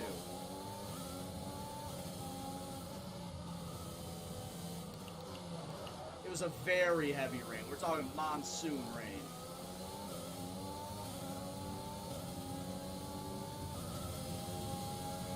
Yeah, that's what kept me in 14th, 15th position for a long time, was that heavy rain. And as soon as the rain went away, that pretty much has put all of the Williams' faults on display, because we just cannot keep up with anybody in normal weather.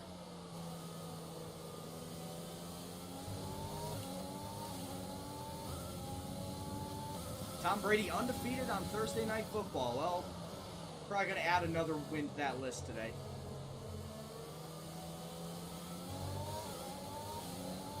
Not even going to lie. I have no real faith for the Bears against Tom Brady.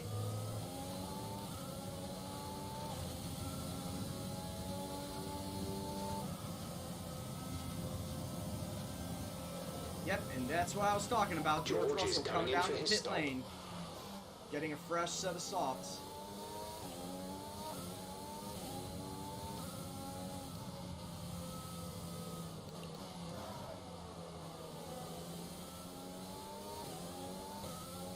was saying, like an idiot.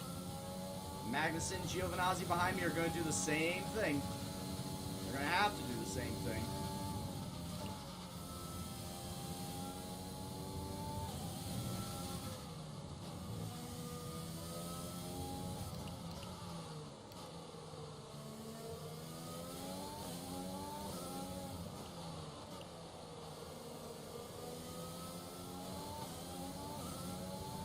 In fact, they're probably going to need to do it this lap because I am actually starting to pull away from them on my mediums.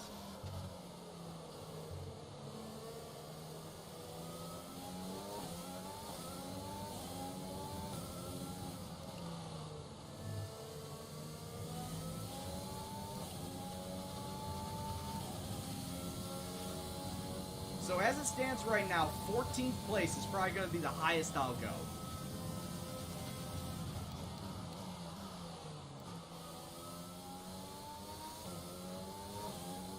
My tires looking like, my tires aren't looking all that bad.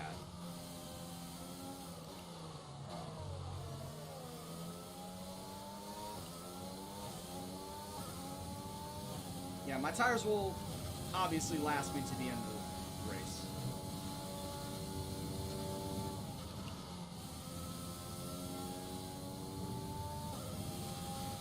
But yeah, like I said, going on soft with 16, 17 laps left to go in the race, that was not a good move. That was a bad AI decision there.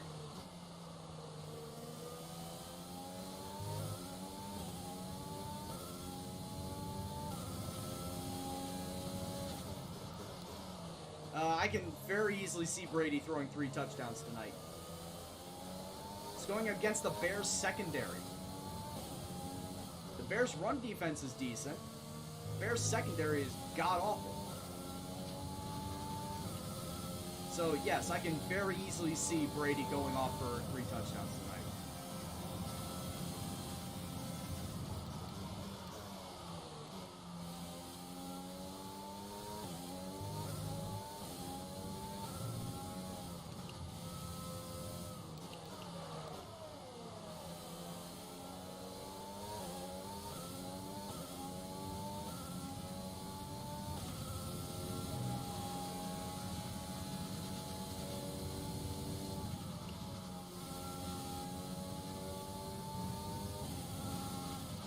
Man, this is going to be my one high for the evening.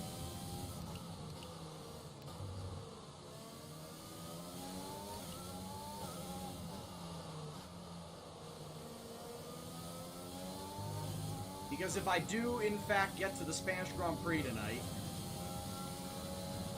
I can almost guarantee you it's not going to go as well.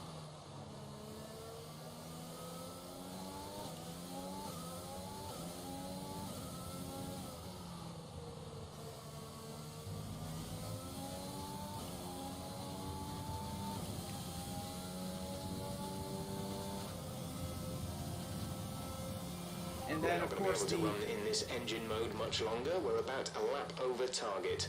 Drop down to mix 2 soon.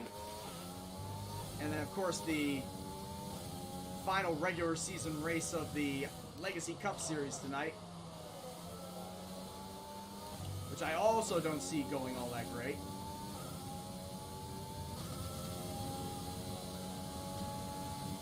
But like I said, me racing in that race tonight automatically puts me in the playoffs. If I didn't race it, there was a chance that I could have been knocked out.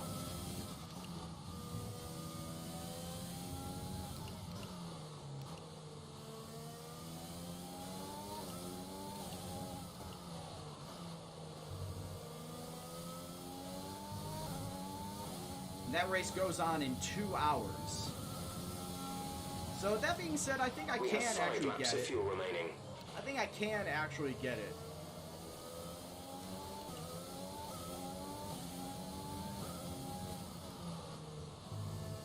Because if there's no rain, the race is going to last like 45 minutes.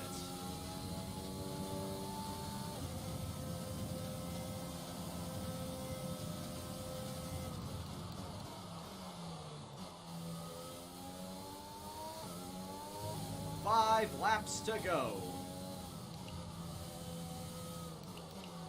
And the leaders are like 15 seconds behind me.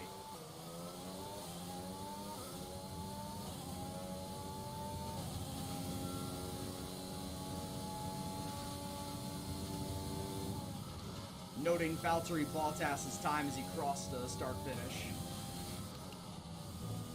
Yeah, the leaders are like 15 seconds behind me.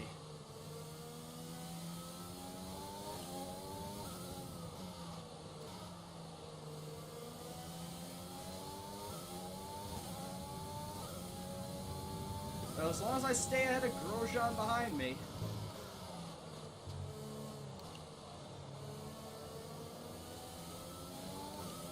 Oh yeah, it might be less than that now.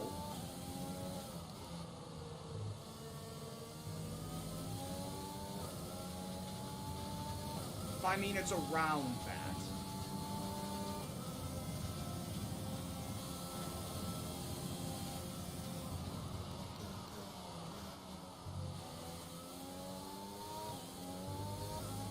If someone says a new fastest lap, I'll just look at my time.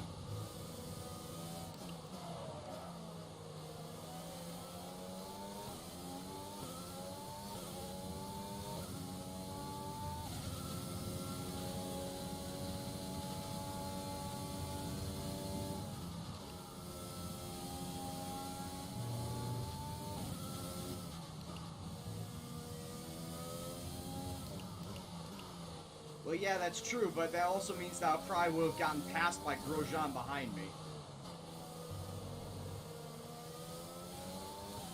Since he himself is starting to close in on me, it's now less than 3 seconds.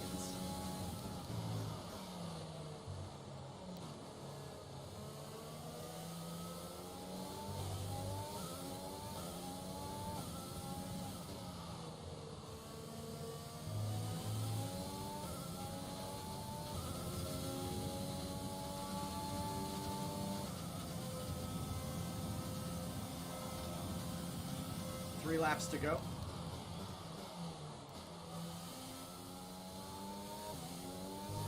At this point in time, 3 laps of fuel remaining. Yes, I know, Jeff, shut up. At this point in time, it's either 14th or 15th spot for me. Either way, it's going to be the best. It's going to be the best finish that I will have had so far in this career.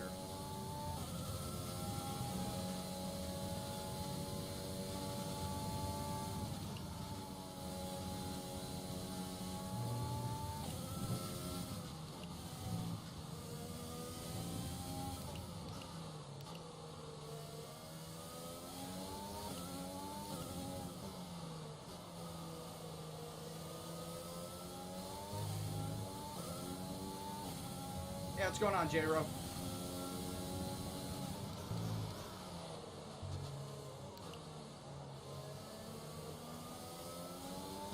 J-Ro, guess what, bud? We made it into Q2 for the first time ever. And then thanks to a very, very wet start of this race, we actually kept in the top 15 for a good portion of this race.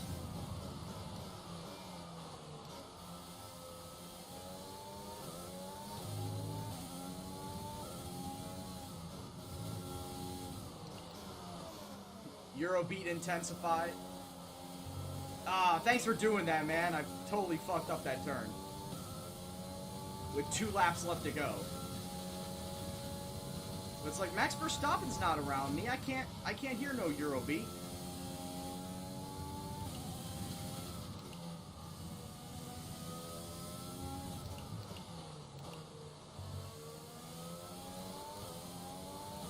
There was plenty of drifting in the car when it was raining earlier, Lark.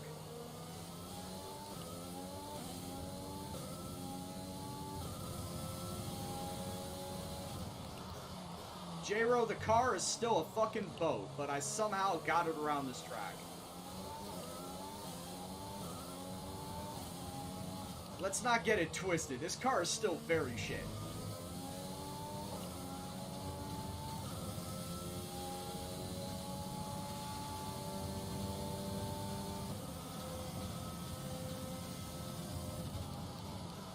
And yeah, driving in the rain does make this car, the Williams, very quick. Also, Bottas was closing in behind me. Bottas was 5 seconds behind me.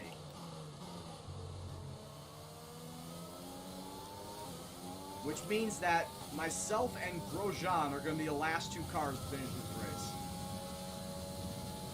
Raikkonen got lapped.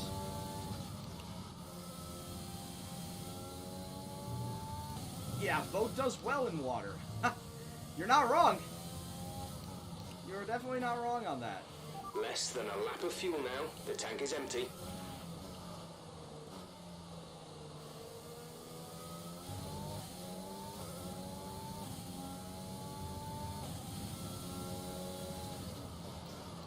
Yeah, Raikkonen is lapped, and it is myself and Grosjean fighting it out right now.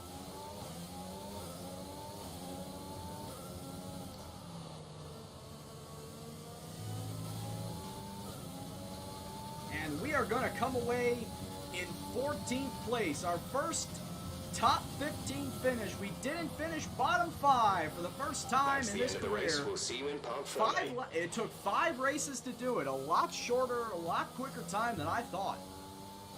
Honestly, a lot quicker time than I thought. Tykesman, I don't know if you just got this. A difficult race then on a circuit that demands but complete concentration. the Bills-Titans game is being moved to Tuesday at 5 o'clock Eastern Time. Just got it right now. You probably saw it as well. Anthony Davidson, how do you think they were able to set themselves apart today? I think a large part of the result comes down to temperament. They were able to keep their heads when everyone around them was losing theirs. And that's allowed them to get the best out of the car, 5 p.m. Eastern? I don't know. And to stay out of trouble. I have no idea why 5 p.m. Eastern. I can see the drivers starting to approach the podium for the victory celebrations. A real All right, team so victory Bottas today. won, Hamilton Everybody second, and it looks like Verstappen was then to third. Mercedes, your race winners today.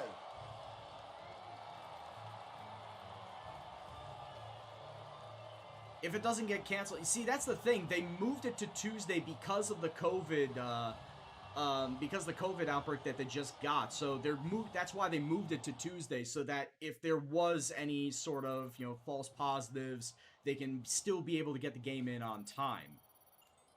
As far as if it's full canceled, I don't know. I don't know if they have a set plan in place for full cancellations of games and teams finishing with less than 16 games on the calendar. Championship, here's how things look in the drivers' table. Some amazing talent out on the track today. But Anthony, who would you pick as your driver of the day? That's got to be the Flying Finn. Wait, how many Flying Fins have we had now? Anyway. Plenty of Flying Fins. Hey, Lincoln, my man, what's going on? It's been a while. Hope you're doing well. Been super busy with school, but glad to be back. Well, I'm glad that you're back as well, and you probably noticed that the layout is a little bit different. We are no longer doing my team career. And we are also no longer the Knights Who Say Knee, by the way. Shout out to those who get the reference. We're doing the Try Not to Suck with Williams career, and we just finished the Dutch Grand Prix, the 5th race on the calendar. And we finally got a finishing spot above 15th, because like I said before, we got a 19th, we got an 18th, we got 2 17ths, and now we finally get something above top 15. And all these races, we have not finished last, we have not DNF'd. That honestly is progress. And that is something that I wanted to do from the very beginning, is to make damn sure that this car doesn't finish last. I'm talking about Bottas this time. Just great raw speed. Amazing performance out there. Oh, god I'm damn sure it, you're Claire. pretty happy with that. What's going on, It's safe Gonzo? to say you're smashing everyone's expectations, isn't it? Well, yeah, finishing 14th How do you feel in a the weather Williams. affected the outcome today? It didn't dampen my spirits. That was a close finish. How are things between the two of you? Competition is putting both of us. Do you have any comments about the collisions? Nope. Do you have comments about you sucking ass? Nope. Great. Well, that's everything. Yeah, Claire, first question. Why do you suck so bad? That's pretty much it. Very nice little boost in driver acclaim there. That's pretty much Claire. Every single time she brings up those collisions. Might as well just ask why you suck so bad. Hands the microphone off. I know we were expecting some new developments to come through, but some of them have failed the one of them quality did control. not finish. The arrow Make sure did you indicate finish, what but you'd like this central redeveloped under via tray the did R&D not. So screen. let's go and try and fix it up. However, we did get the arrow though. We did get this bit of arrow done, so that's always good. Alright, so we have upcoming the Spanish Grand Prix, and I think I will be able to get it done. I think we will be able to get the Spanish Grand Prix done. Hold on, let me drop this down to 80, of course, because I gotta get my practice on at 80. And I'm gonna get into it, and you guys will be the first to see what the weather is gonna be like. I'm gonna go get some water, so I'll be back in just a second.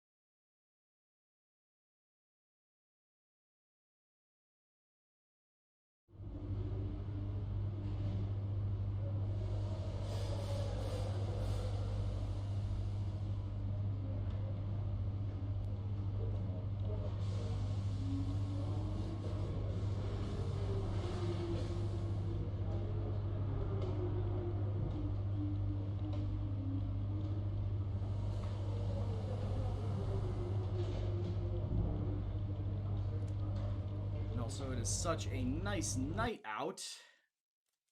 And because it's also now dark at 7 o'clock, I can let my window open now and not get any sun coming on in. No rain, bad race? Well, I'm sorry that you do not like that there's no rain. Oh no, there's no rain. Whatever shall I do? I know what I'll do. I'll actually have a damn good race is what I'll do. What's qualifying going to be like? Qualifying is going to be cloudy.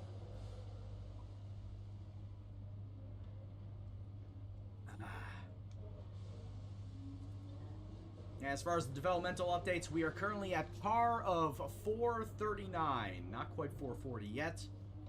Looks like that the Alpha Tauri and the Haas are just about at 480, so still a little bit of ways away. Still a little ways away. Not quite there yet. Actually, even though I have the window open, I'm going to put my fan back on. Yeah, I should get some airflow in this room, even though I have the window open. Alright, also, let me get my engine back to my practice engine. Don't want to wear down my race engine components. Also, what's my gearbox looking like? 46% going into the final race. We're good. No need to worry about that. Alright, let's get it going. Oh, bad race for my boat. Oh, I'm sorry. My mistake.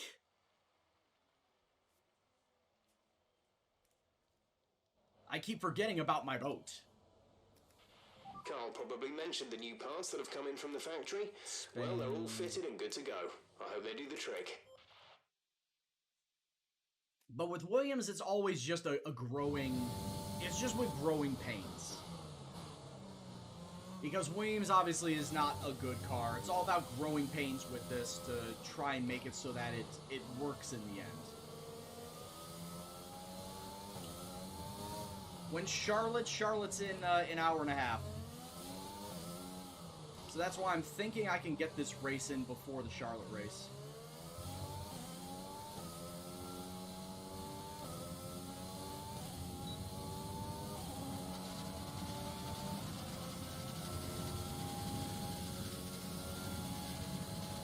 I could always leave it as late as I possibly can.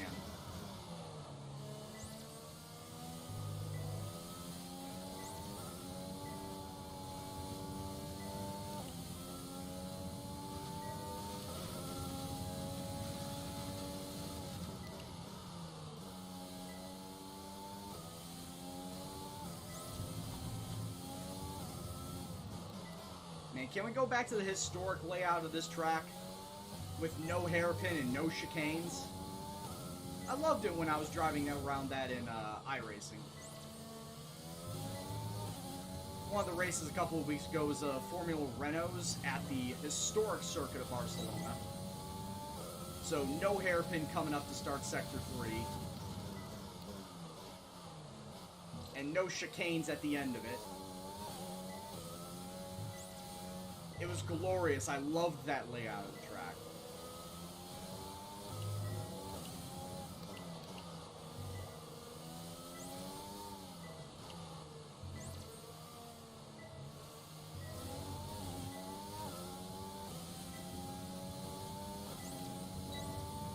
Now I gotta deal with the bullshit of these chicanes.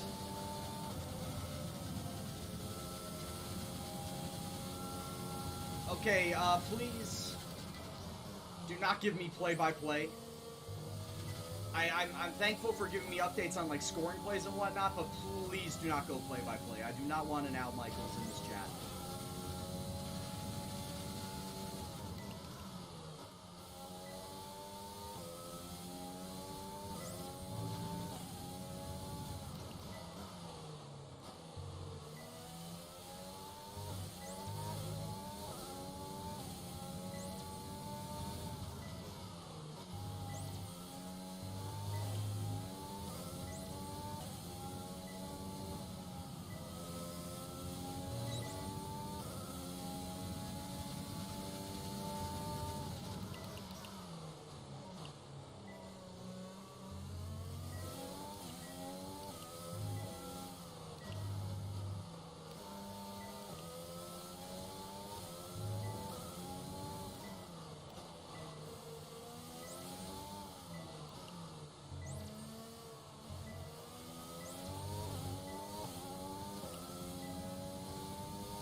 I was about to say, with like most of that purple, that easily should be purple time. It should have been a no-doubter there. Alright, tire management. No, J-Ro's saying that both Fournette and Evans are in. As opposed to, what, Ronald Jones?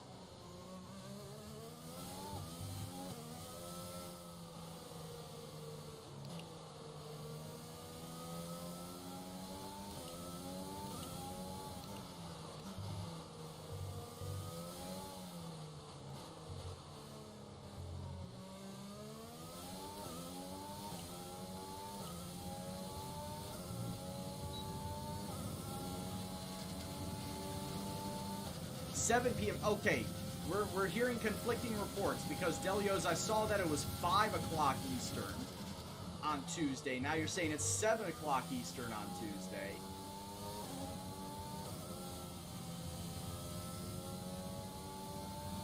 Nobody knows what the actual time is.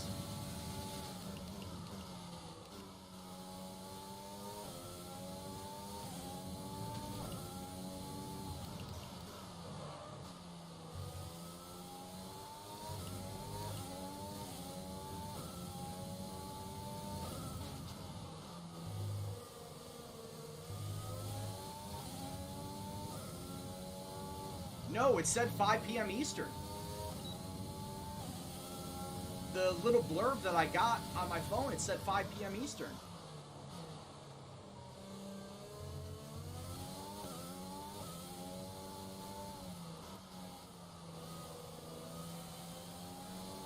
And if it would have been local time for me and they changed it to 7 p.m., local time for me would be 6.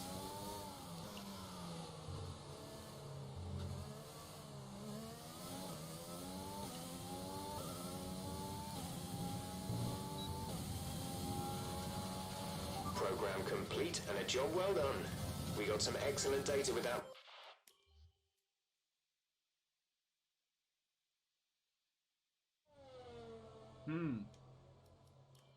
Alright then.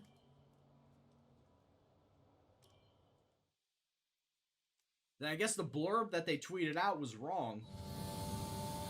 It's the only thing that I can think of.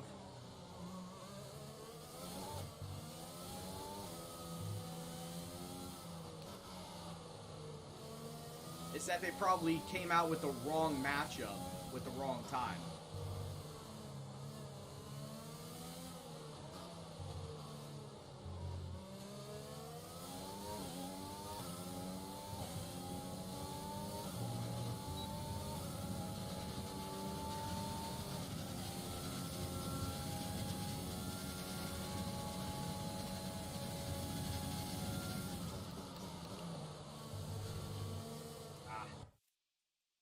Knew that was coming. As soon as I did it, I knew that was coming.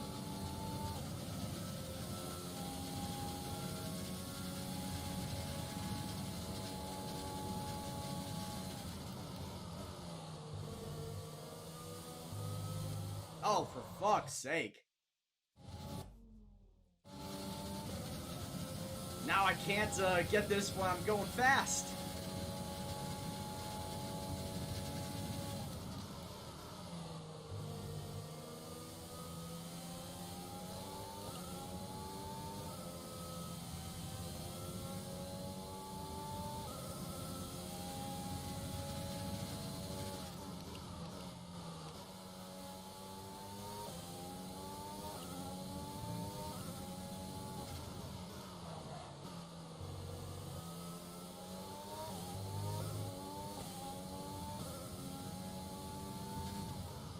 I also got my daily fantasy lineup on my phone right now.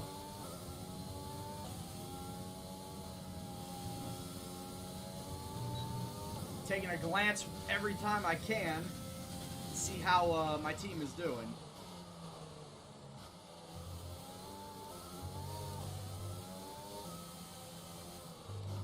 Wow, that was terrible. Wow, that's even more terrible. Whoops, sliding. Lark was talking about drifting. I just did one right there.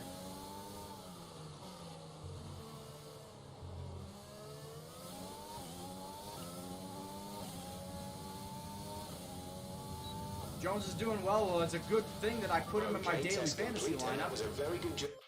It's a good thing I put him in my daily fantasy lineup. Yeah, I'm checking right now. 23 rushing yards. Tom Brady's got 41 passing yards. And they're just about to get into the red zone. So yeah, they're driving like I thought they would be. They're doing exactly like I thought they would. They're just driving the ball.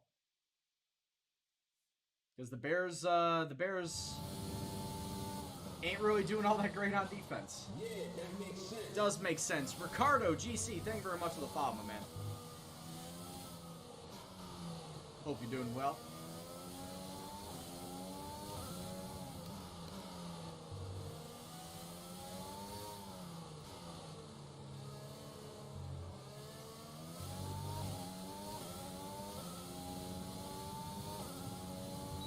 Only held to a field goal. I'm a little surprised, but, you know, good for the Bears. The bend don't break attitude. Especially against someone like Tom Brady.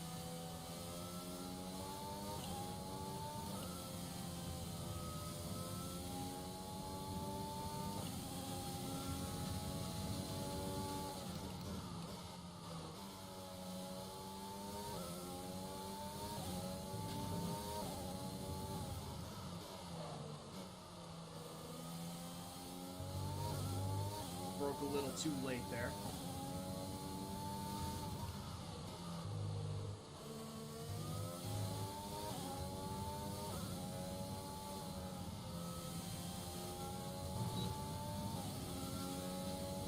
So I think the next time when I go to the skate park, because as I may mention to you guys a couple days ago, I said I started skateboarding again after 15 years.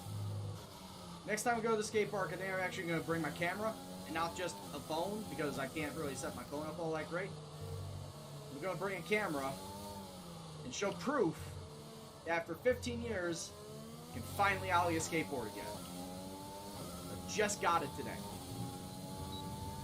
Took 8-9 days of getting back on a skateboard and trying to get the muscle memory and relearning shit. I almost thought I pulled a muscle in my thigh doing it because I'm getting old.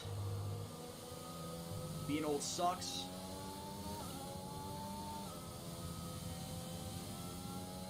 But I want to get video proof that I can fucking ollie again. And I'm so happy when I did it too. And I need to be more consistent with it. Learn to be more consistent, and also get better height, get better pop on it. Probably do it when I'm moving too.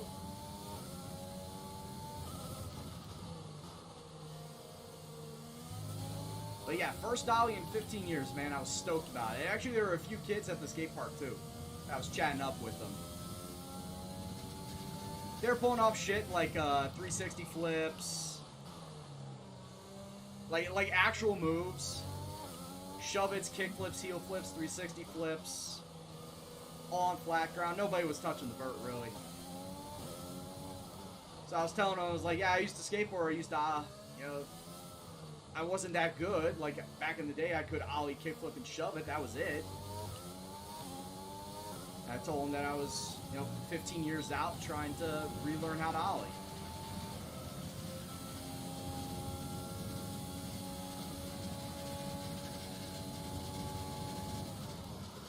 Oh yeah, that's the logical next step, Wolf. I did the ollie. Now the next step is to just go right onto vert and just pull off 900. And Tony Hawk, eat your heart out.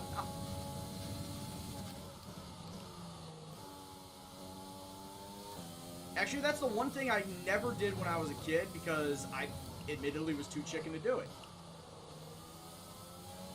I never went up on a mini ramp. I never did anything on like a transition ramp or a vert ramp because I was too scared. And I actually want to check that off on my list. Dropping, at the very least, dropping in from a mini ramp. I wanna say that I did that at least, because I never did it when I was a kid.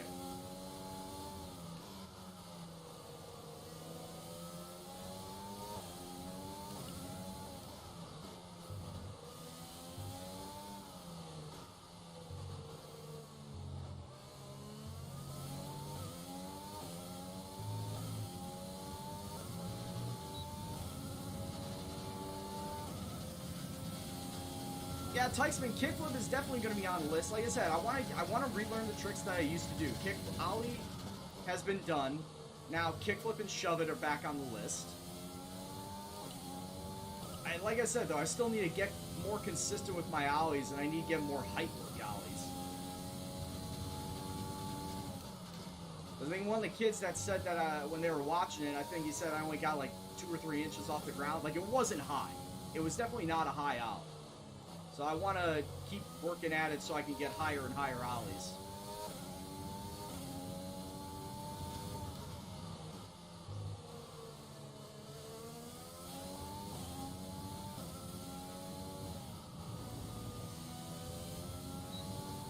Why is that, Tykesman? Are they bad-mouthing the Bears? Well, we already know Joe Buck hates Chicago. Like, Joe Buck has a seething hatred for Chicago because his family are St. Louis natives. And his dad used to do Cardinals games. In fact, Joe Buck also got his start doing St. Louis Cardinals games before going national. So, of course, they have that deep-seated hatred for Chicago already, specifically the Cubs. Mentioned the double doink. I mean, it's recent history, man. It's still relevant.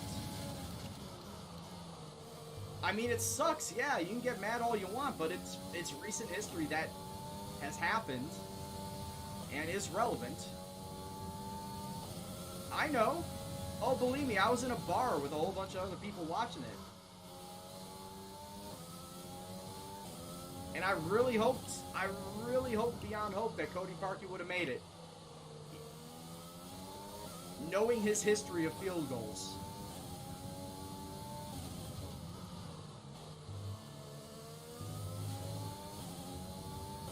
It was a double. It was off the upright and then off the crossbar.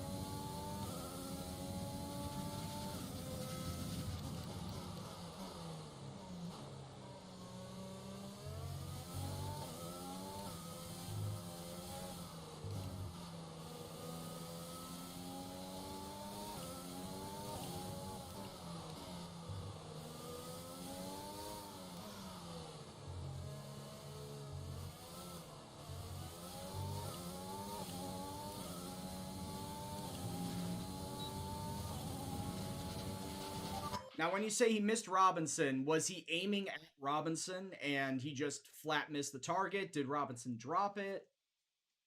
What are we looking at here? Hey, Darnell Mooney got a catch.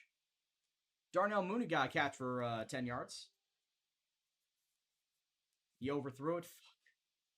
Well, to be fair, Mitch probably would have overthrown it too.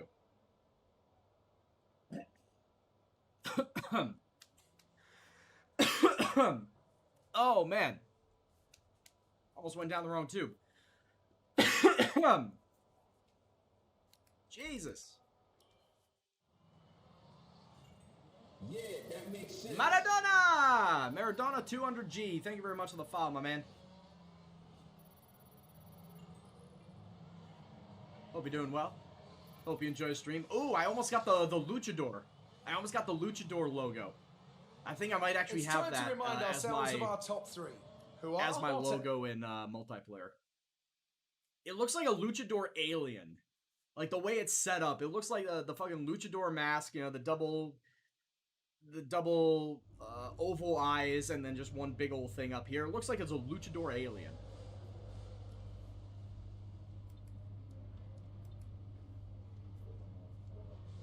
Yeah, the bear is yours. I have this weird abstract thing. Or no, I changed it to the panther. Like, or the cheetah head.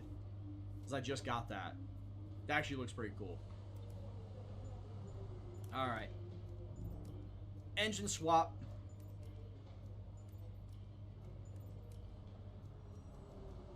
Wholesale engine changes. I just gotta bump this up to 95 for my qualifying run. Alright, Bucks. Give it to Miller. I don't care what you do as long as you give it to Miller. Throw it to Miller's way and he might give me some damn decent points.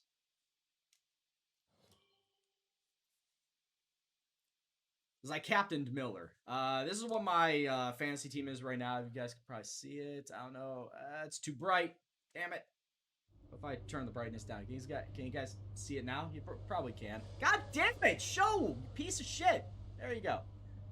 So I got Scotty Miller, Tom Brady, Anthony Robinson, Ronald Jones, the Buccaneers defense, and Darnell Mooney down there at the bottom. Wow, I cannot believe that took that much effort just to show you guys what my fucking lineup was. It's pretty trash.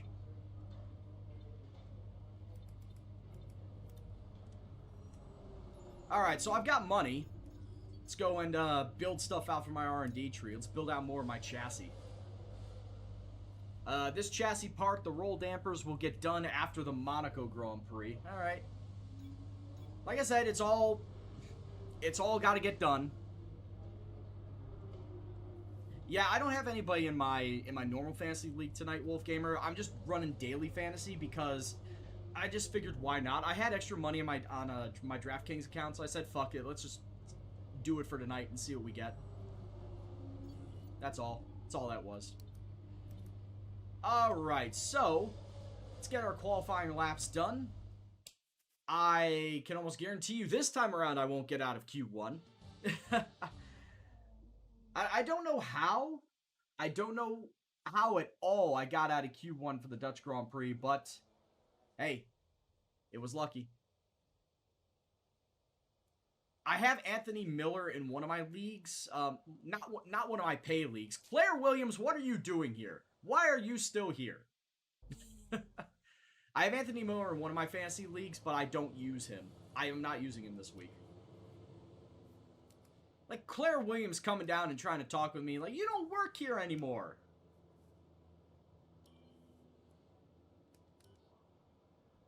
Alright. My car setup is definitely still set up for Barcelona. Don't need to change anything.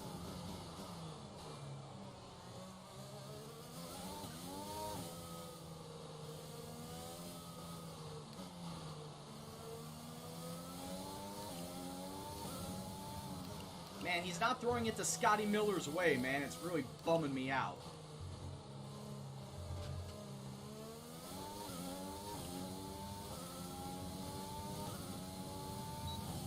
I thought Scotty Miller would have been a good sleeper captain.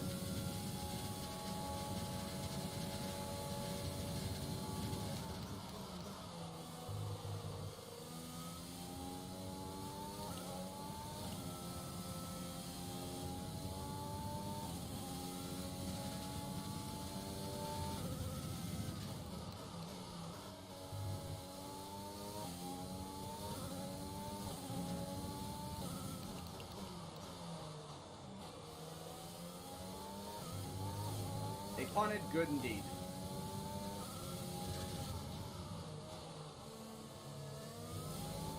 God, I remember my first ever race here was in a fucking monsoon.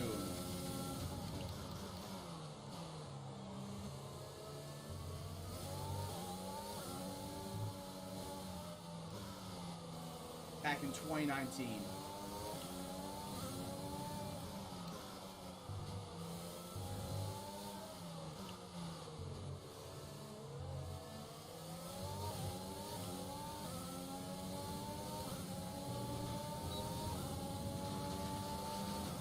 I don't know who you are behind me, but you need to calm down. Oh, that was Lewis Hamilton.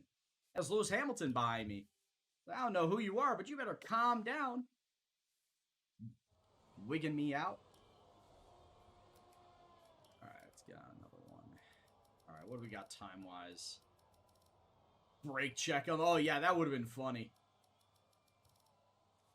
Alright, so I am currently dead last. I'm 3/10 behind Roman Grosjean.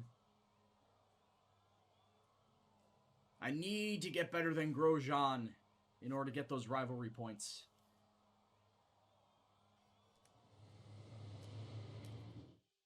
Alright, 3/10 faster. Where can I get 3/10 faster? 1 minute to go. I mean, if I was tailing somebody, I could easily have been 3/10 faster. Just get their draft.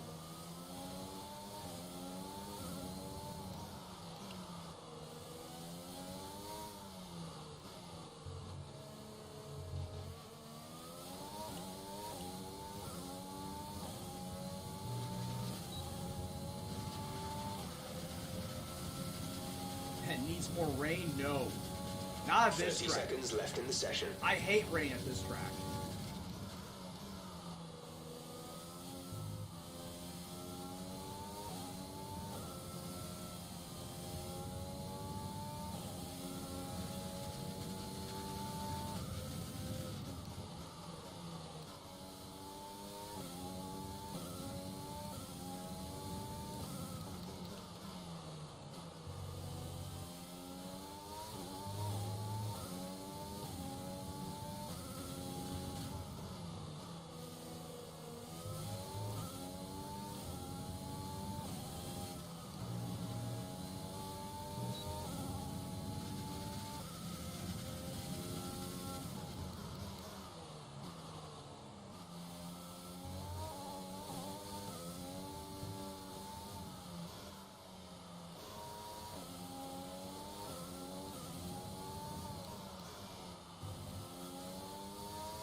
Alright, I think I got faster than Grosjean at least.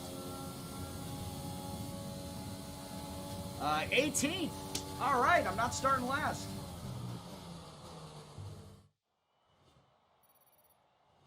Hold on a second, I need to kill a bug. Ah.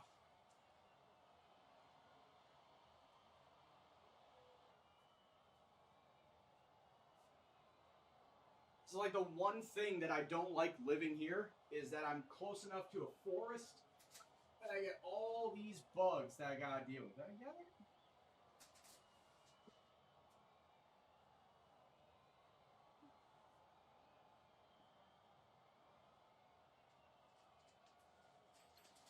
I think I got it.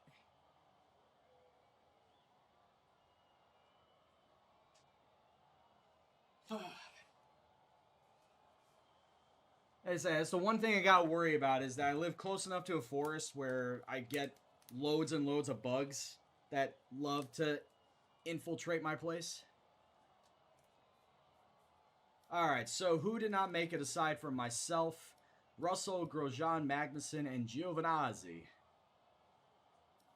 They all did not make it. Interception? Oh, it's a good thing I didn't pick Nick Foles.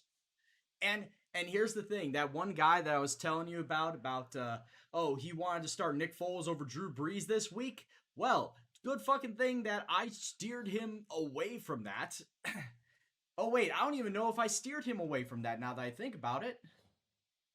I just told him that, you know, I had more confidence in Drew Brees as a whole over Nick Foles. I don't know if he actually did go and swap it out. I would hope that he did. I'm gonna message him right now to ask him. It's like, did you swap out Drew Brees?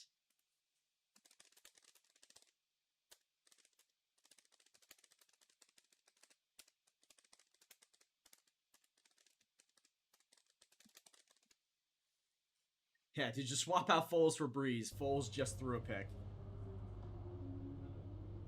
Yeah, I basically told him what you said in somewhat different terms, Tykesman, but yeah, I basically told him what you said. Yeah, honestly, you should not have been going with Nick Foles in this situation. Go with Drew Brees. It's the better matchup.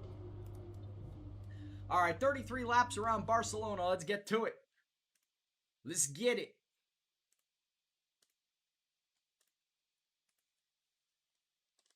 All right, so he did. He did, in fact, swap it out. Good for him. The Spanish Grand Prix has been a permanent fixture on the Formula One calendar for over 30 years now. He swapped out Brees for Foles for Brees. Do you remember so Michael Schumacher's absolute dominance here in that rain-soaked Grand Prix in 1996? Oh yeah, he's a Lions fan too. He's a Lions fan. First ever victory for Ferrari, and we've had many more iconic moments since. The Circuit de Barcelona Catalunya then, a high-speed 2.89-mile circuit which demands an efficient downforce package and bravery on the part of the driver, especially through the blind right of turn 9, which we might just see taken flat this weekend. And we should take it. We should see it taken flat. Minutes away from starting, here's what Let's just get a look at what the top looks like. Let's get a look at what the top 10 position. is. And it's Lewis Hamilton alongside. As we continue, of course, through it's the rest of the Mercedes grid today, lockout we top, have Vettel, Ferrari Leclerc, lockout second, Max Verstappen, and Ricciardo, Perez, Sainz, Norris, and Lance Stroll, Ocon, Gasly, Daniel what happened to Fiat, Albon? and Raikkonen, Giovinazzi, Albon, There's Kevin Albon. Magnussen, and O'Brien, Grosjean, and George Russell ends our grid lineup. Wow, what a shitty grid lineup. Okay, here we go. I know what you can do. Don't let me down. Alright, so because we're starting near the back, of course, they want me to go on medium tires and then swapping to hards the rest of the way. At this point in time, there really isn't much that I could do. I'm not fast. I'm definitely not fast enough to say, yeah, let's go a two-stop strategy and then make the two-stop strategy work. So I'd rather just stick with the medium-hard strategy and we'll go, you know, and make it work. Like, at this point in time, we're just going to have to make it work. It's not going to be for the best. Actually, hold on a second. If I go a lap earlier, I'll save 0.3 of a second. So, yeah, we'll do that. We'll go a lap earlier, save 0.3 of a second. Don't know how much it'll be in the long run, but it's 0.3. We might undercut somebody. Who knows? All right. Let's hope to not be last.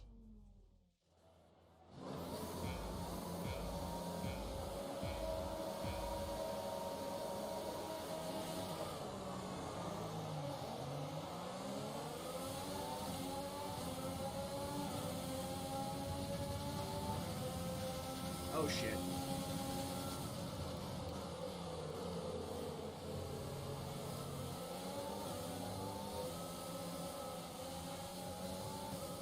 George.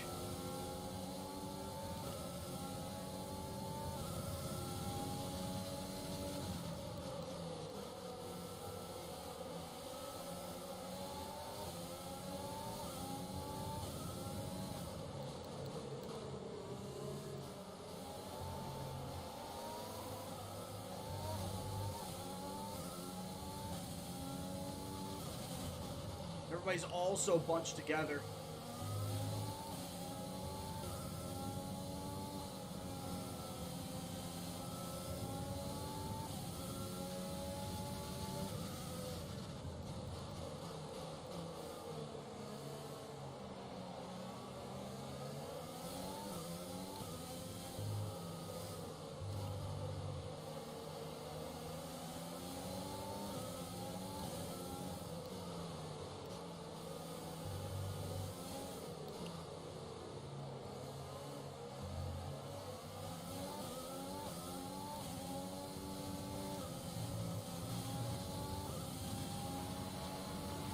Wonderful start.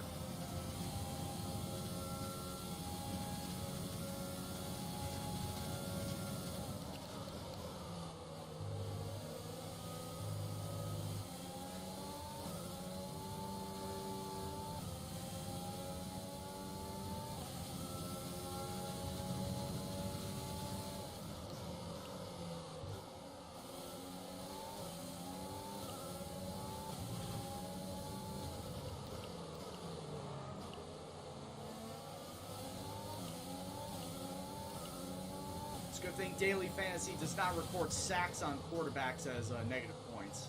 Ah, fuck.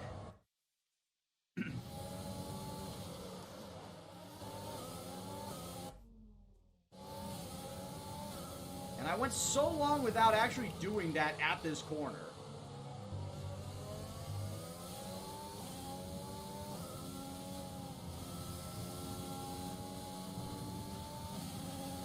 I went so long without actually spinning going up that corner.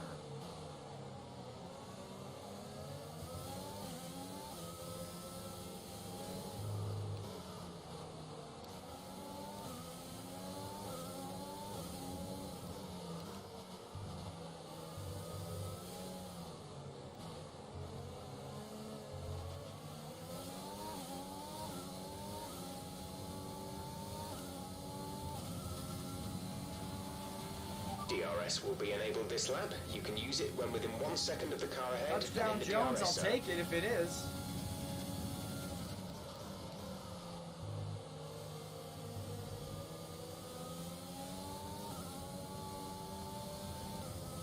Obviously, I'll take it if it is.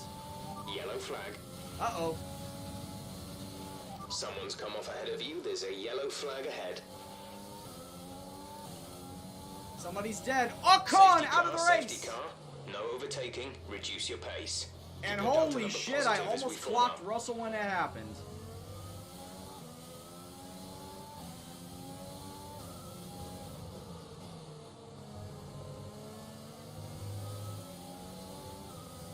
Not last again, that is true. Holy shit, I almost clocked the fuck out of Russell.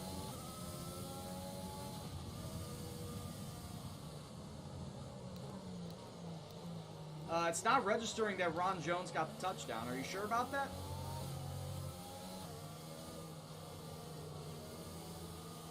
Unless they brought it back. It's not saying that Ron Jones got a touchdown.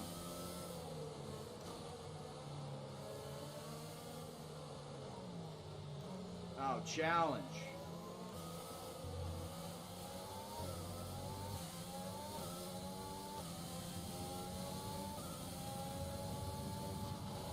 We got a safety car 3 laps in.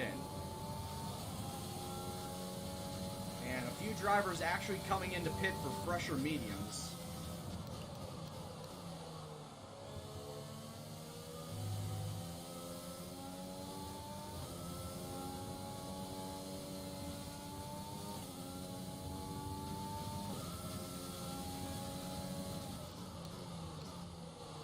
Actually, I don't think they came in for, well, they did come in for fresher mediums, but I think they started on the soft.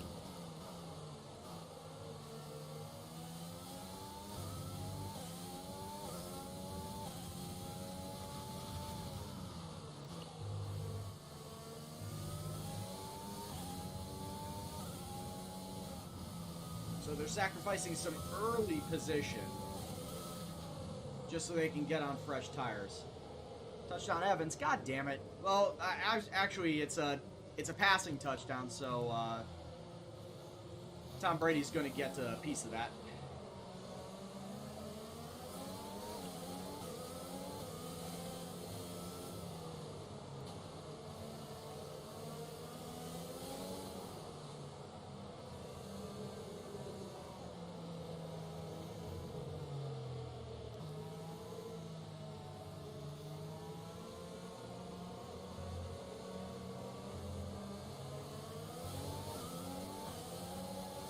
Like I said, the Bears are not going to do anything against this Bucs team if they're going to keep on. Touch, please. We need to close to within 10 if they're going to keep on being this shit.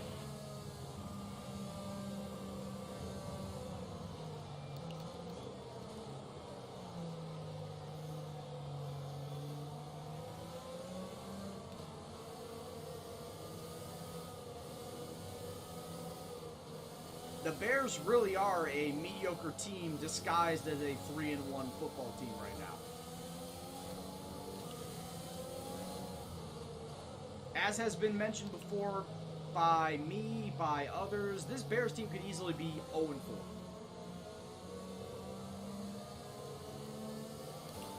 Easily could be 0-4 right now.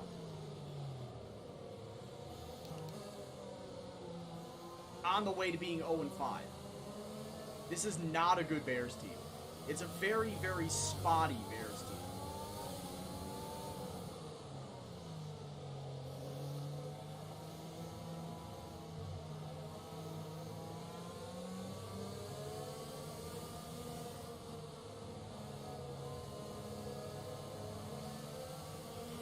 Okay, let's get ready to go racing again. The safety car is in this lap.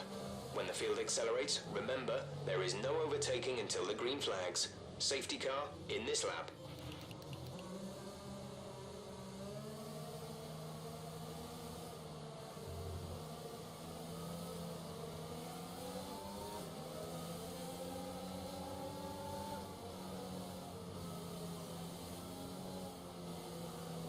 All right, see if the Bears do anything with it.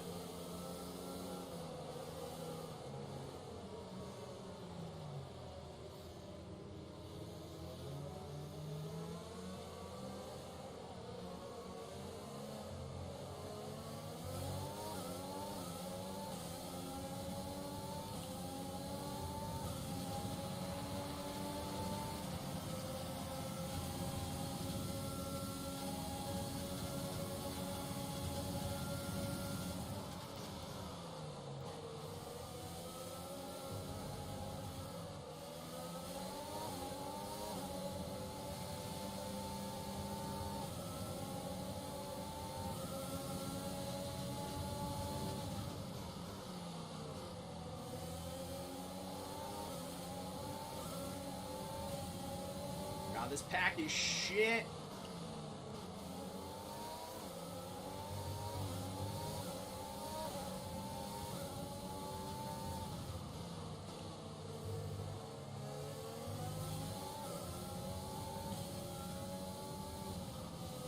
I don't know where George Russell is in all this, but he's got to be starting to filter his way back down.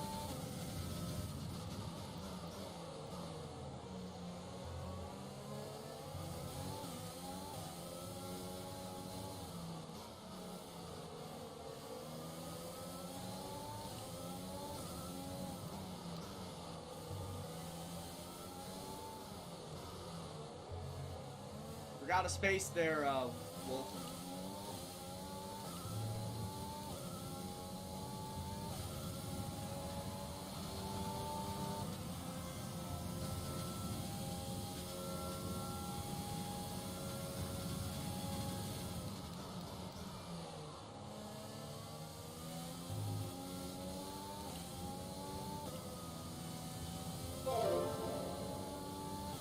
Zamas, thank you very much for the raid, my man. Hope you had yourself a wonderful stream, and for everyone coming on in from his stream, hope you're doing well. Hope you have yourself a wonderful evening. My name is Brian. I'll be your host for the rest of this evening. We've got the rest of this Barcelona race, and then I'm going to be switching over to iRacing for a Legacy Cup Oval Series. It's the last race of the regular season. We're going to Charlotte Motor Speedway. So I hope that you do like Oval, as we will be doing that, some of that this evening as well. Cheers, Zamas, and make yourself at home, be comfortable, and try and have a good time. Those Raiders coming in from Zamas' stream, what did Zamas do? What's he working on right now?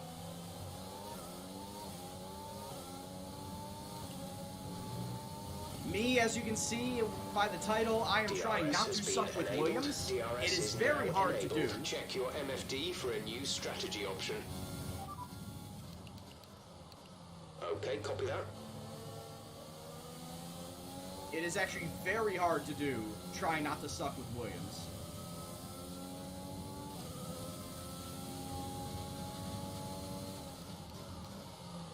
But I was able to get a 14th place at the Dutch Grand Prix. This is still only my first season, by the way.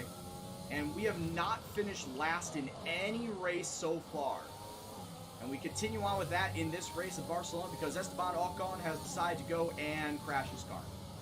So we are still not going to finish last place in a race so far.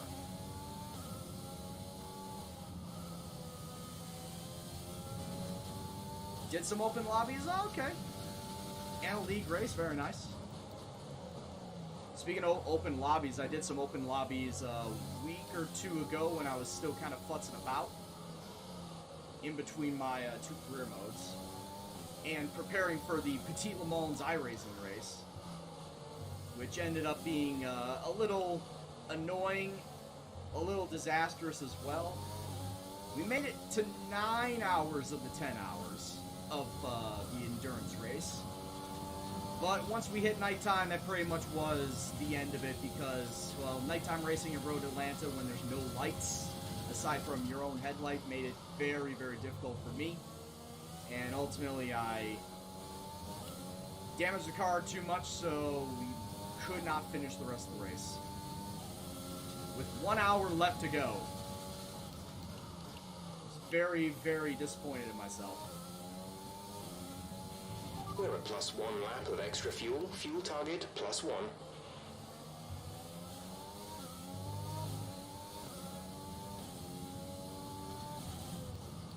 And actually, during open lobbies last week, actually got a win.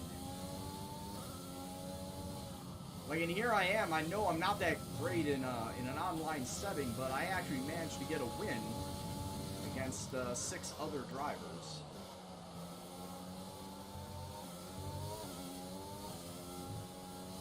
Trying to remember what course it was. It definitely wasn't Baku.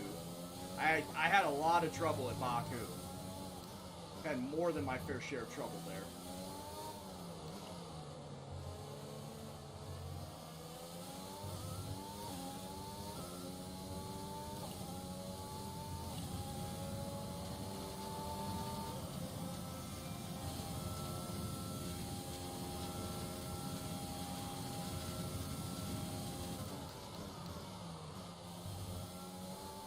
Only because I spun out on turn 2.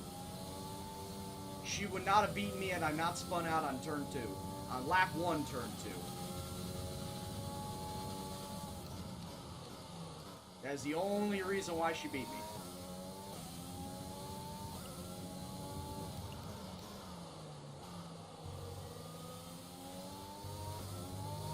Because the entire rest of those 5 laps, I was catching up to her.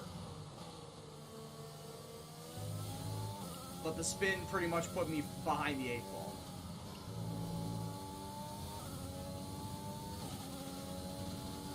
Speaking of being behind the 8 ball, hey, I'm driving a Williams.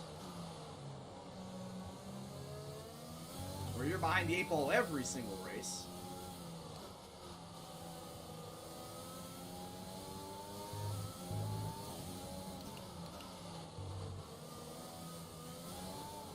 I think it won't be until like season 3 before this car becomes competitive. Like where I can consistently fight for points. I honestly think that's about where it's gonna take for me to actually be consistent getting points in this. It's gonna be season 3.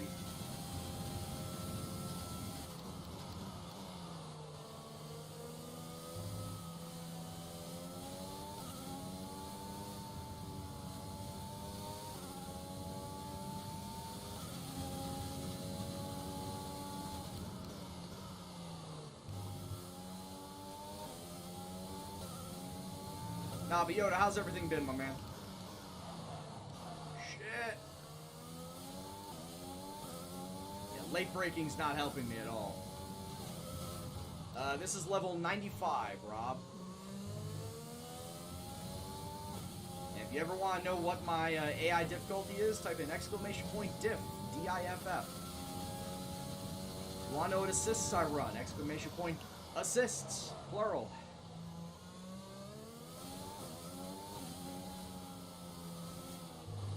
You ever wonder why I'm driving in cockpit mode with the Halo Killer? Type in !Halo, because I've had enough time answering that question. Might as well have it as a bot command.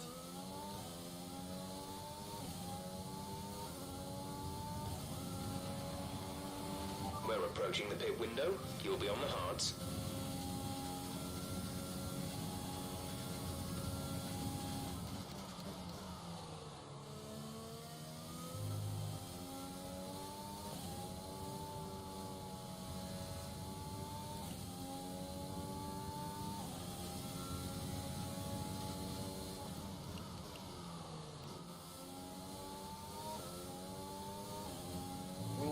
third of the way into this race.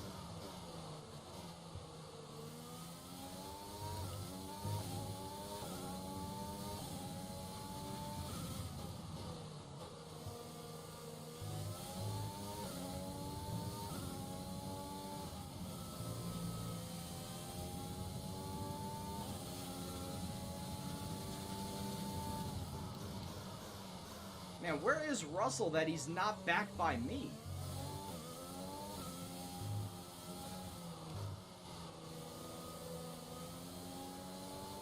Anybody spot him on the minimap?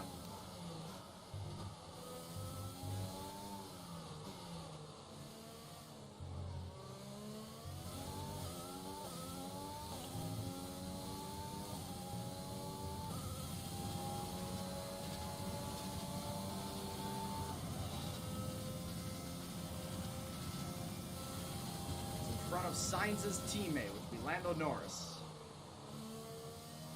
Well, that means he's at least in 14th.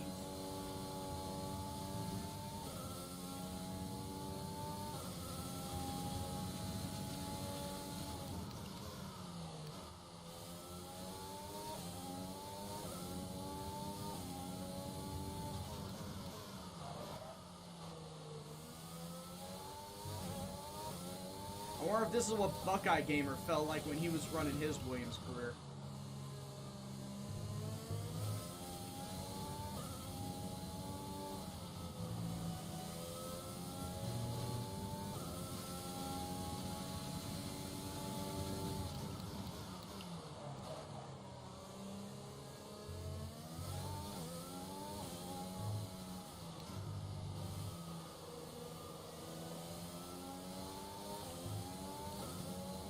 Which, if you're interested in some late night, like late night F1 racing, I suggest checking out Buckeye Gamer. His name implies, of course, where he's from. He's from the United States, from the great state of Ohio. Well, we want to pit I say great, so push now. Delios might not agree. Red 4 might not agree. But he does late night F1, like the majority of his streams is F1 streams. He also does a little bit of Fall Guys, a little bit of Among Us, of course. You know, flavor of the month so far stuff. He also does MLB the show. How late is late? He starts his streams around 10 o'clock my time, so 11 o'clock Eastern. That's when he starts his streams. And he usually does two 100% distance races. He does 100% everything. 100% practice, 100% qualifying, so the triple qualifying, and then 100% distance races. All in a night of streaming. And from what I gather, he's been doing that since 2019, F1 2019. That's just the way he works. I mean, I give him props, you know, doing that day in, day out. I can't do that. Looking good. And yes, he did 100% distance in Williams. In a fucking Williams, man.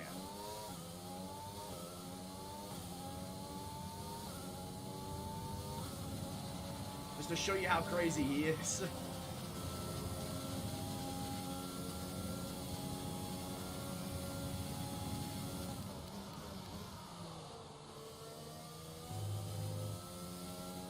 It's like, I've stopped by a few of his streams, but at that point in time, like, there are other streamers that I admittedly favor more so than him that go on at that time.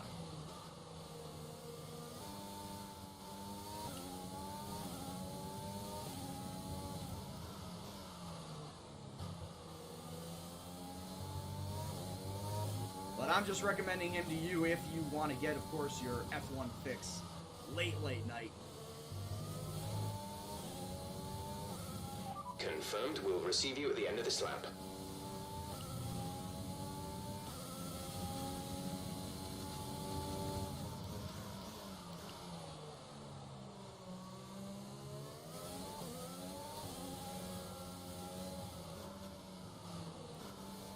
Hey, welcome back, doggy.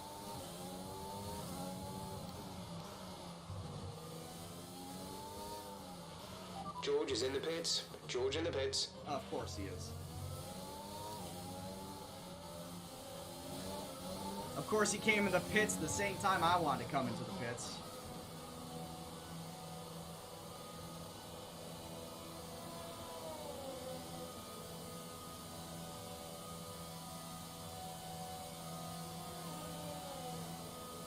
That's okay, I should get my tires all ready. Complete, go There we now. go. Pit strategy complete. See these tires through to the end now.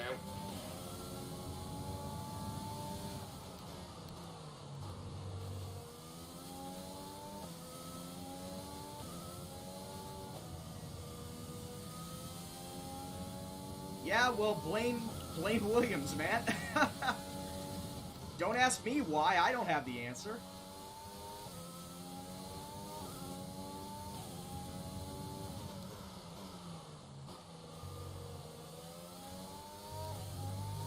Ask the designer why they came up with this shit design.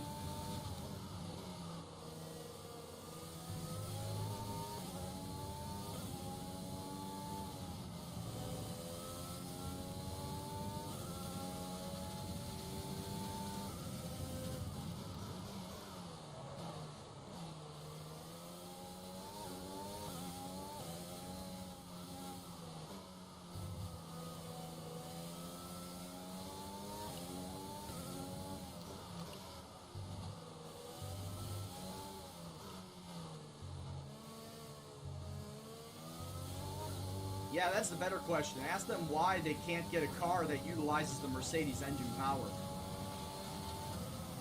And that's a dead serious question.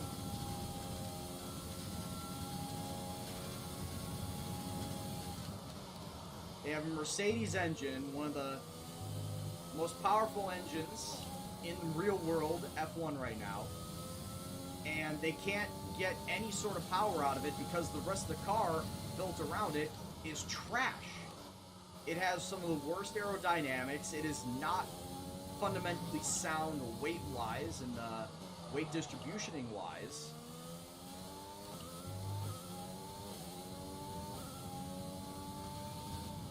It's a wonder how George Russell can actually make it go around as well as he does, given all the technical limitations that he is saddled with by driving for Williams.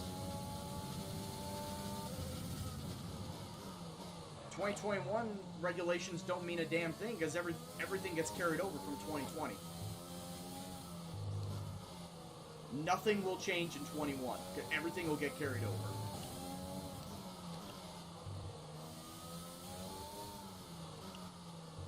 That has already been confirmed. Chassis cannot change.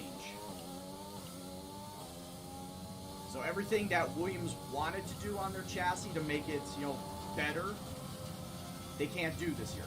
They gotta wait till 22.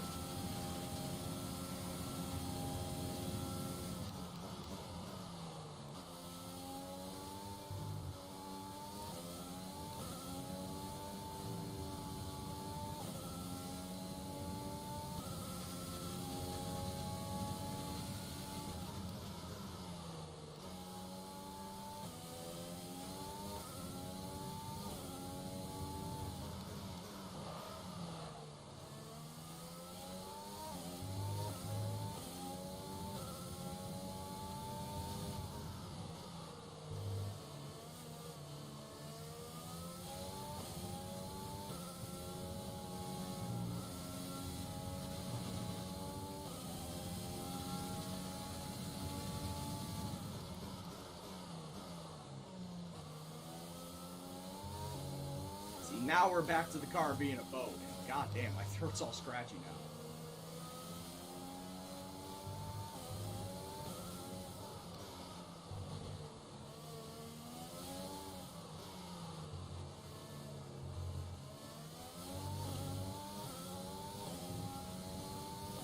I would not be surprised if I got lapped by the end of this race. In fact, I think I'm like only 25 seconds ahead of the leaders.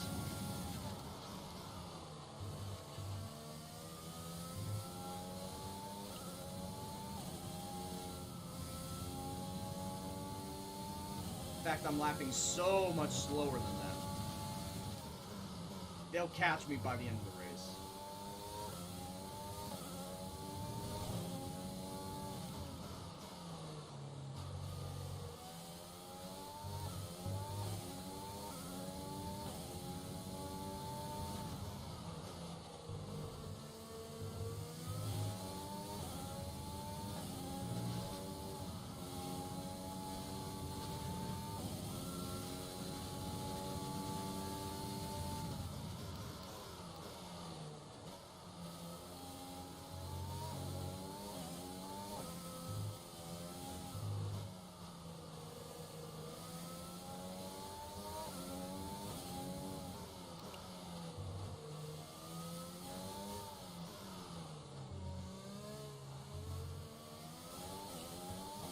Qualifying starts at the top of the hour, Wolf.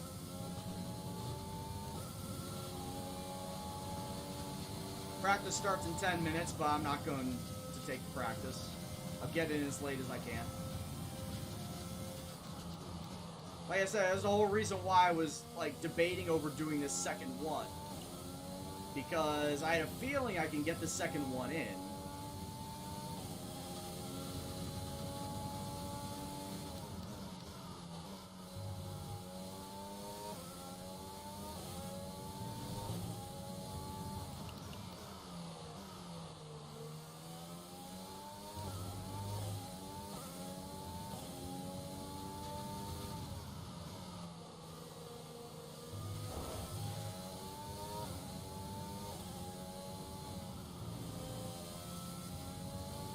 And yeah, with, come to the line, there will be 13 to go. That'll probably take about 20 minutes. Actually, even less, because I'm going to get lapped, and I know I'm going to get lapped. So yeah, I'll have enough time to get into the race. Get registered for the race.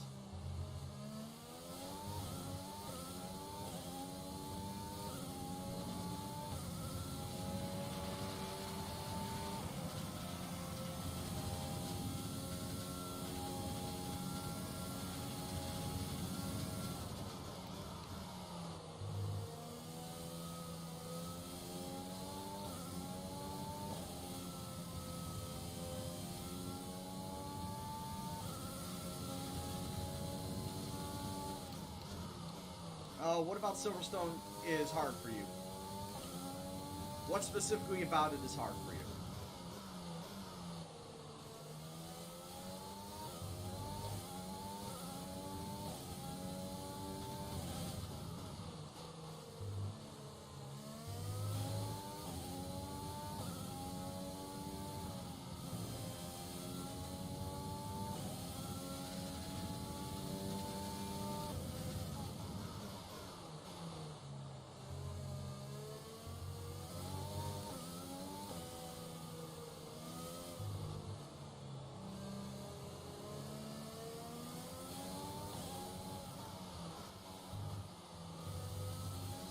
It's gotta be higher taking turns then.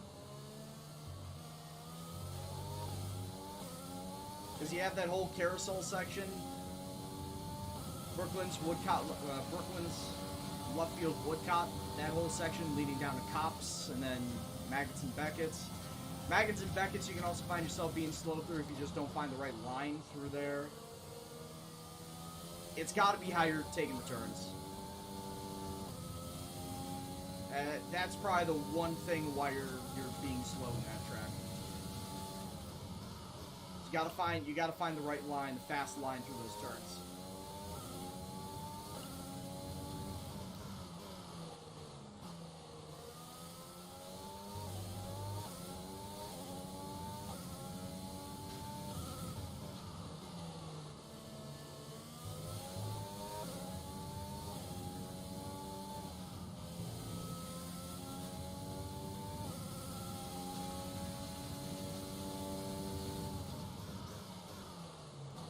And it's like, especially with that carousel section, that does take a little while to get down, for sure. Getting the right speed to go through there.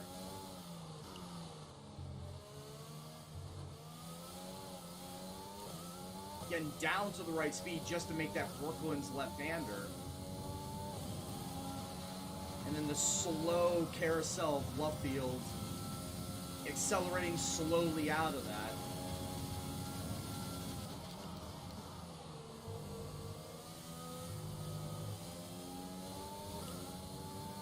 But yeah, I would say work on each turn. Trying to find a good line, a fast line through them. Because yeah, if you say you're running slow at that track and you don't know what it is, it's probably the turning.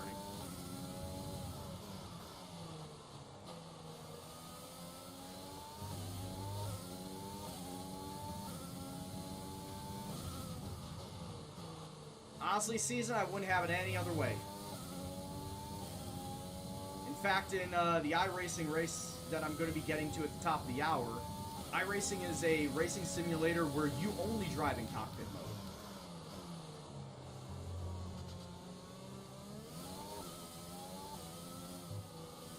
And I learned driving it in there before getting into F1.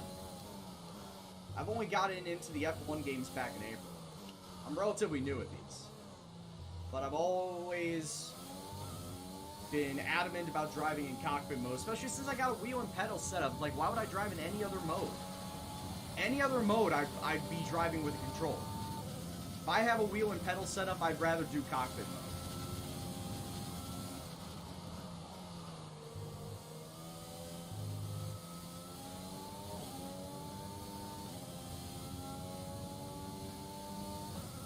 Plus people say, oh, doesn't the halo pillar get annoying? No, because more often than not, I'm not looking down the middle.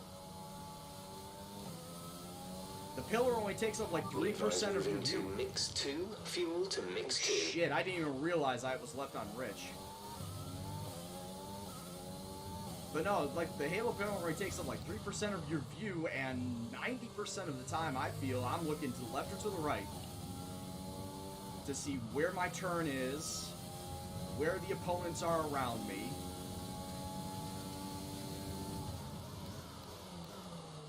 And if I had to look down the center, I do like what I do right now.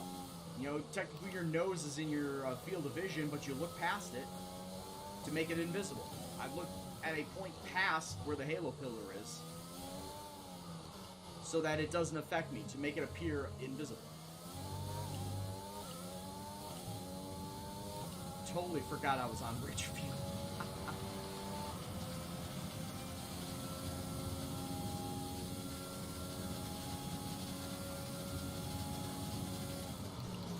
They actually... Wow, really? Esports has it so you drive from the T-pillar?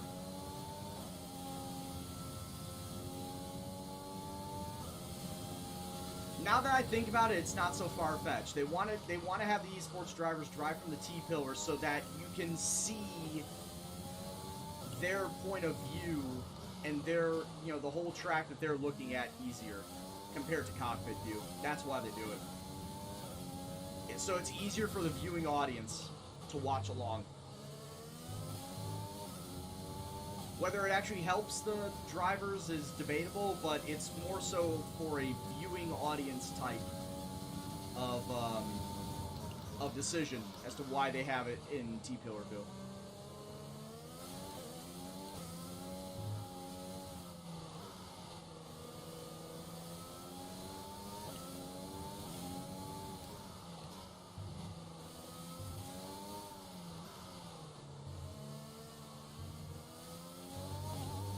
Oh, really? You need to slow down before hitting the corners. We don't want to get a penalty. There was no way that I slid out of that.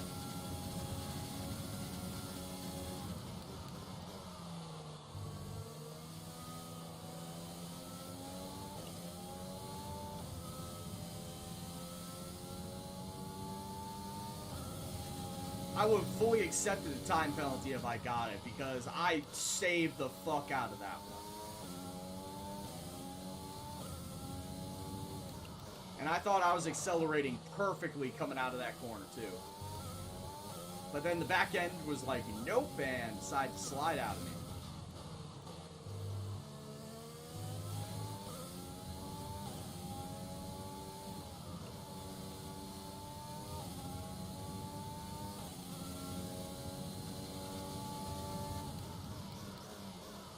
Well, if you're not driving in cockpit mode, you're not really driving in pure sim. You're not really driving in quote-unquote simulation mode then. And if they try to tell you that way, that they're driving T-Pillar is still simulation, it's not really. And I'm not here to bash on it how you like to drive. You like to drive with a T-Pillar? You like to drive with cockpit sans the Halo pillar? Go ahead.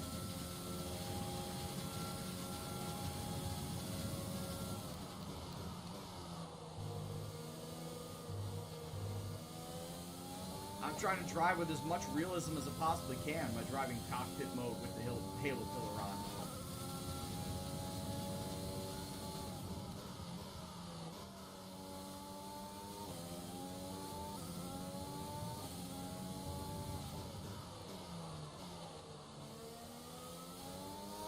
It's now 8:30 Chicago time.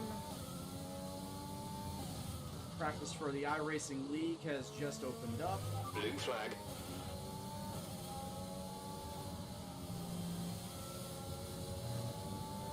Well, I'll blue flag once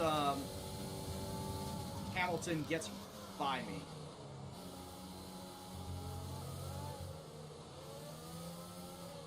Go.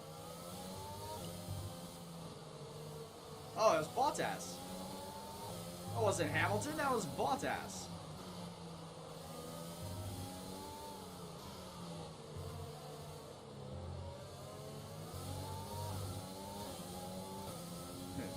Valtteri, this is James. What the hell? We're not racing the car behind. Let them past when you can. Yeah, Valtteri, this is James. What the hell?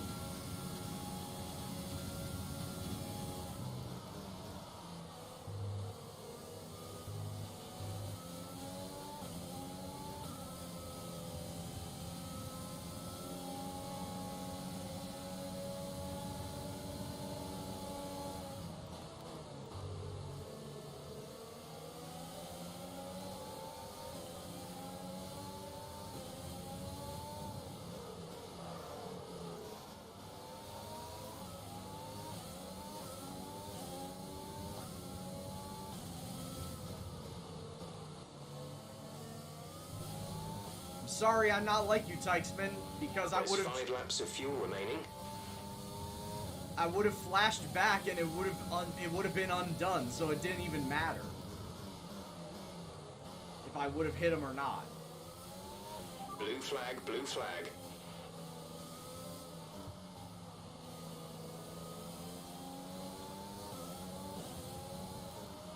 Where's even the next guy behind Verstappen?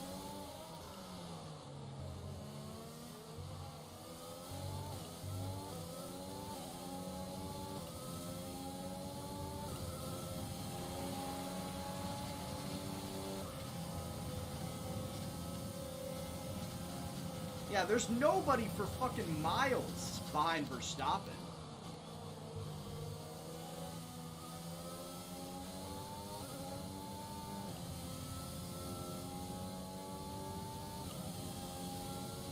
Four laps to go. It's 8:33.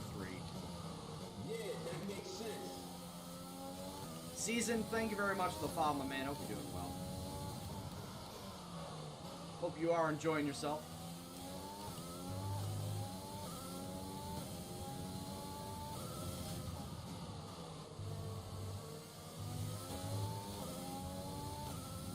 Such a bad time. Also, shit, I left it. I once again left my fuel mix in stupid ass rich mode, and I totally forgot about it.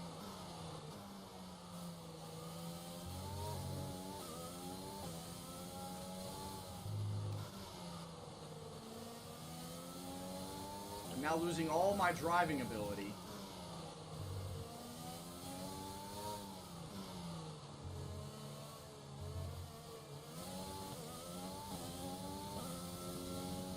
Before people saying that I even had any. There's 3 laps of fuel remaining.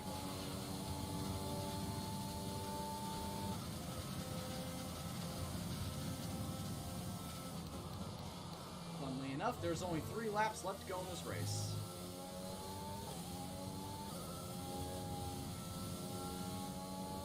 Probably get done in about 5 minutes. So I'll probably have about 15 minutes worth of practice time. The 1987 cars at Charlotte.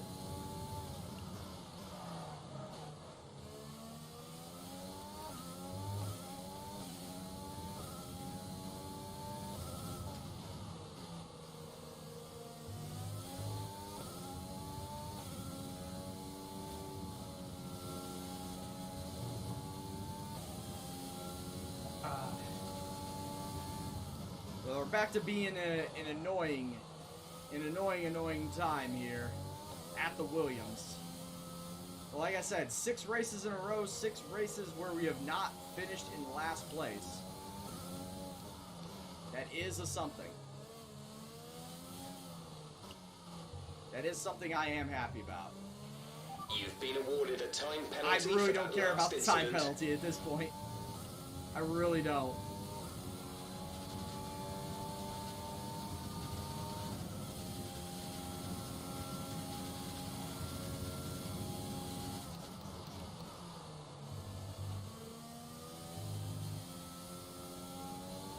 I'm racing at 95.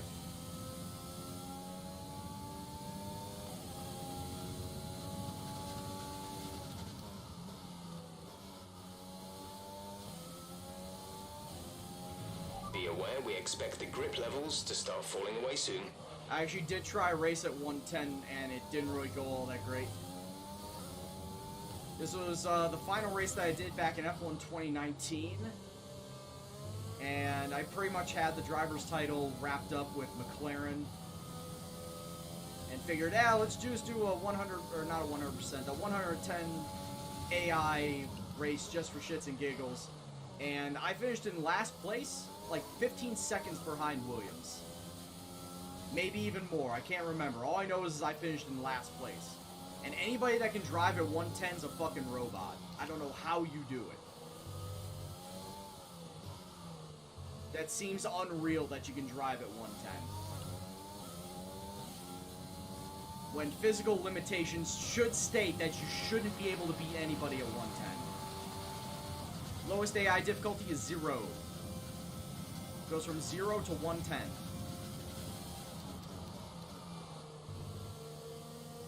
On a sliding scale, so you can go in... There's only 1 lap of fuel remaining. You can go in integers. You can go in the integers, 0, 1, 2, 3, etc., all the way up.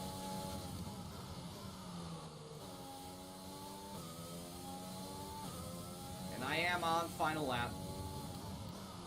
This is final lap for me.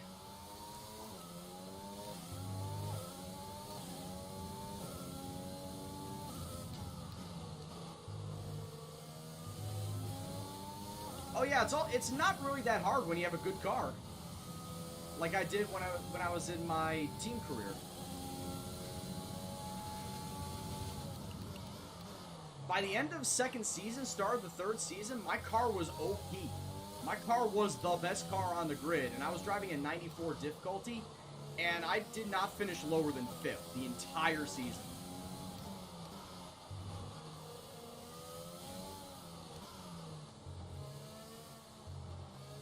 Taking away the fact that I had 1 DNF, I did not finish lower than 5th the entire season. So yeah, I can drive at this level, Okay, but pick up I rubber, need to have radar. I need to have a better car to drive at this level.